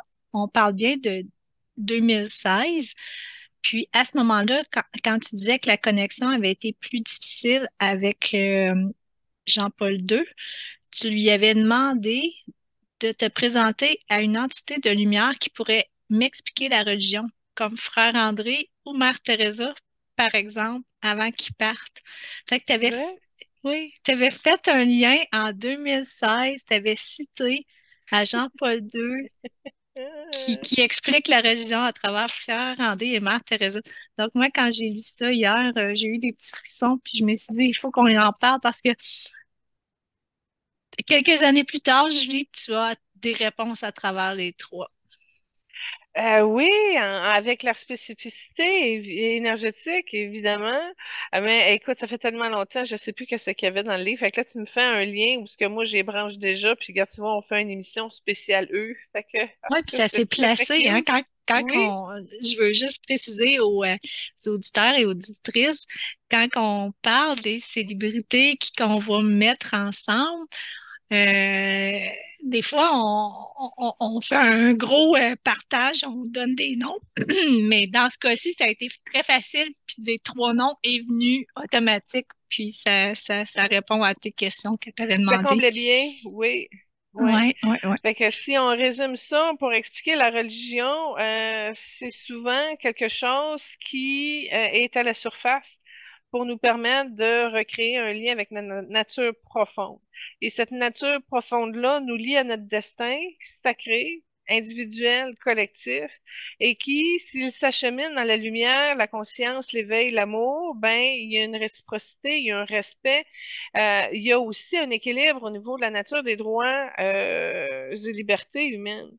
Fait que tout ça, dans le sens, amène à des libérations, mais encore là, il y a beaucoup d'accumulés et de colère au niveau de la religion catholique, beaucoup d'esclavage, beaucoup de... En tout cas, on connaît les histoires. Et euh, ça déplaît beaucoup à nos trois invités. Euh, Ce que Jean-Paul dit, c'est qu'il y a eu des histoires dans lesquelles il était confronté à des bavures, si on peut dire, qui ont été commis par des membres de la religion, mais en même temps, c'est tellement grand, c'est tellement difficile d'avoir un contrôle sur tout, et en même temps, de faire progresser tout le monde, de mettre tout le monde au même diapason. Fait que ça, c'est un défi collectif qu'on a individuellement, c'est-à-dire de s'orchestrer malgré toutes les religions qui existent, puis en même temps de se consolider à nos plus grands secrets qui vont apporter une chance à plus de libération et d'évolution. Fait que c'est comme si on est conscient de tout ça, mais on milite et on œuvre en secret parce qu'il y a quand même une structure qui est rigide, qui amène à bouger difficilement les choses. Puis en passant, Jean-Paul II me dit qu'il avait déjà travaillé à militer pour la reconnaissance des couples homosexuels. Puis il avait été bloqué et tout ça. Fait qu'il y a eu comme beaucoup de semences d'innovation que le suivant, le prédécesseur, a réussi quand même à bouger un petit peu plus. C'est très long, ça prend beaucoup de temps, mais c'est plus facile pour Benoît parce que Jean-Paul a passé avant. Ça aussi, c'est important parce que c'est comme si ça permet de compléter, si on peut dire, l'innovation comme telle de la religion Mais encore là, comment tu veux œuvrer pour le respect des droits humains si tu mets des limites partout? Puis que les femmes peuvent pas être curées, puis que les sexes de même sexe ne peuvent pas se marier, puis qu'on reconnaît pas ci, puis mi, puis c'est encore à libérer, là. Puis en passant, ce qui montre, c'est qu'il y a quand même déjà une fréquence qui shake le Vatican. En d'autres mots, il y a une possibilité que ça s'effondre. Puis je le vois pas rapidement, je le vois étalé sur plusieurs centenaires, en genre 200 ans. Fait que ça a déjà craqué. Maintenant, ça va prendre combien de temps avant que ça s'effondre? Ça aussi, il est au courant de ça, puis il l'était aussi pendant son mandat. Fait que moi, je trouve qu'il dit beaucoup plus aujourd'hui qu'il était capable d'en faire avec ses vœux de silence en 2016. Fait que je fais une petite passe à notre recherchiste Lynn Gagné. Regarde, on a progressé. Il a donné beaucoup plus d'informations aujourd'hui. Alors voilà. C'est pour ça qu'on l'avait mis en dernier. On s'est dit, bah, si ça dure 5 minutes, ouais, c'est la fin, c'est pas grave. Mais non, il a été généreux, puis il a une belle aisance, il va bien, puis non, il va pas se réincarner, lui non plus. En tout cas, c'est pas dans les plans prochains. En passant, quoi qu'il reste proche de la Terre, parce que il est déjà venu, pas souvent. Tu sais, c'est comme Frère André, je l'ai vu beaucoup, Mère Teresa quand même, Jean-Paul II occasionnellement, mais quand il est venu, j'ai dit, wow! Je l'ai dit à la personne, je dis, regarde, c'est Jean-Paul qui est venu t'aider. Elle dit, ah oui, c'était un pape que j'aimais beaucoup. Fait qu'il vient aussi chez les gens à qui c'est ouvert. Fait que ça, c'est un point en commun de nos âmes. C'est que si tu as le cœur développé, avancé, puis que tu as déjà créé un pont avec eux, ben, ils vont être là. Ça, c'est clair. Mais si tu t'en fous, tu t'en es jamais occupé, ils viendront pas, là. Ça, c'est clair. Fait que c'est des âmes qui continuent à œuvrer en énergie. Puis tu vois, même que Mère Teresa, qui avait une belle fréquence, toute belle, là, avec les trois couleurs, blanche, jaune et rose, ben, tu vois, en ce moment même, elle vibre dans le vert. Je sais pas si ça profite d'un essor, d'un apport de guérison, mais il se libère encore. Je sais pas qu'est-ce qu'elle libère, mais elle guérit certains espaces. Wow! Ouais. Merci Julie pour ces mots-là. Ça a été une très belle émission, très vibrante. Moi, elle est venue me chercher à plusieurs niveaux. Euh, J'avais peut-être une ou deux citations de Jean-Paul II parce que je sais qu'on en a fait pour les autres. Donc, Vas-y, si je veux vas-y. continuer, Ben oui. euh, comme pour l'esprit, rien n'est trop grand pour la bonté, rien n'est trop petit. Combien qu'il mesurait? Ah, lui, il est un petit peu plus grand. OK. 5 et 10 ou 5 et 12. J'ai des informations contradictoires, mais au moins, il y a un 5 et 10. Pourquoi ne pas agir envers les autres comme chacun voudrait qu'on agisse envers lui-même? Ça, c'est une parole qu'on a entendue souvent, mais qui l'a perpétuée aussi, là. Ben, c'est pour neutraliser la violence, en fait, dans tout ça. C'est Ouais, comme, regarde bien comment tu traites les gens. Techniquement, si t'es en paix, t'es en amour, t'es en équilibre, t'acceptes pas ça, là. ouais. C'est parce que, tu vois, ça revient toujours au même message, aimez-vous les uns les autres. Puis aimez-vous Mhm. en même temps, Oui, ensemble. puis soyez amour. Ouais. Voilà. Fait que tu le tournes de bord, tu le tournes de bord, tu le tournes de bord. OK, je comprends, mais à un moment donné, faut arriver à ce qu'on puisse l'appliquer. Oui, oui, exactement. Le message qu'on va garder pour l'année 2024, l'amour, puis s'aimer, puis œuvrer dans l'amour, hein? Bon, en terminant, Lynn, j'aimerais ça qu'on prenne nos 3 étoiles du match Yes. pour qu'ils puissent faire une association, c'est-à-dire une fusion de leur énergie, puis c'est magnifique, pour en générer une magnifique étoile afin de nous bénir pour la prochaine année qui commence en date d'aujourd'hui, on est le 5 janvier, de cette nouvelle année qui commence, en même temps pour nous amener la stabilité, la maturité, de pouvoir suivre notre programme avec dévotion, contemplation, amour et lumière, de nous aider à illuminer nos doutes, nos peurs, nos craintes, surtout celles d'avancer et d'apporter des changements constructifs à la réalisation et la construction de qui nous sommes et de nos rêves.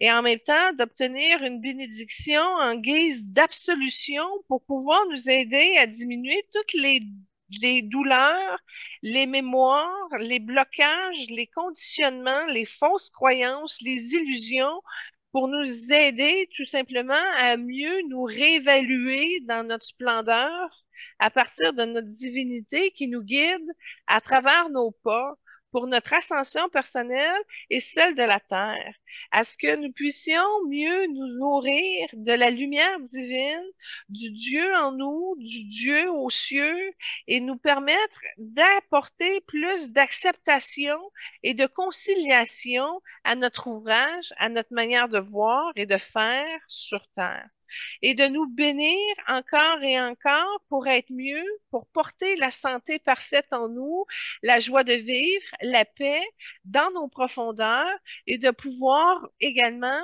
aider toutes les familles qui ont besoin d'humilité, d'amour, de libération et d'espace pour se nourrir de leur courage et de porter la force à ce qu'ils souhaitent entreprendre pour le meilleur de réalisation en eux et pour nous.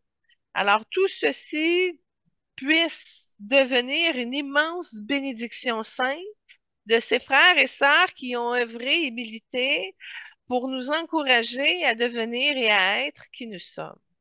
Namasté. En fait, Amen. Wow!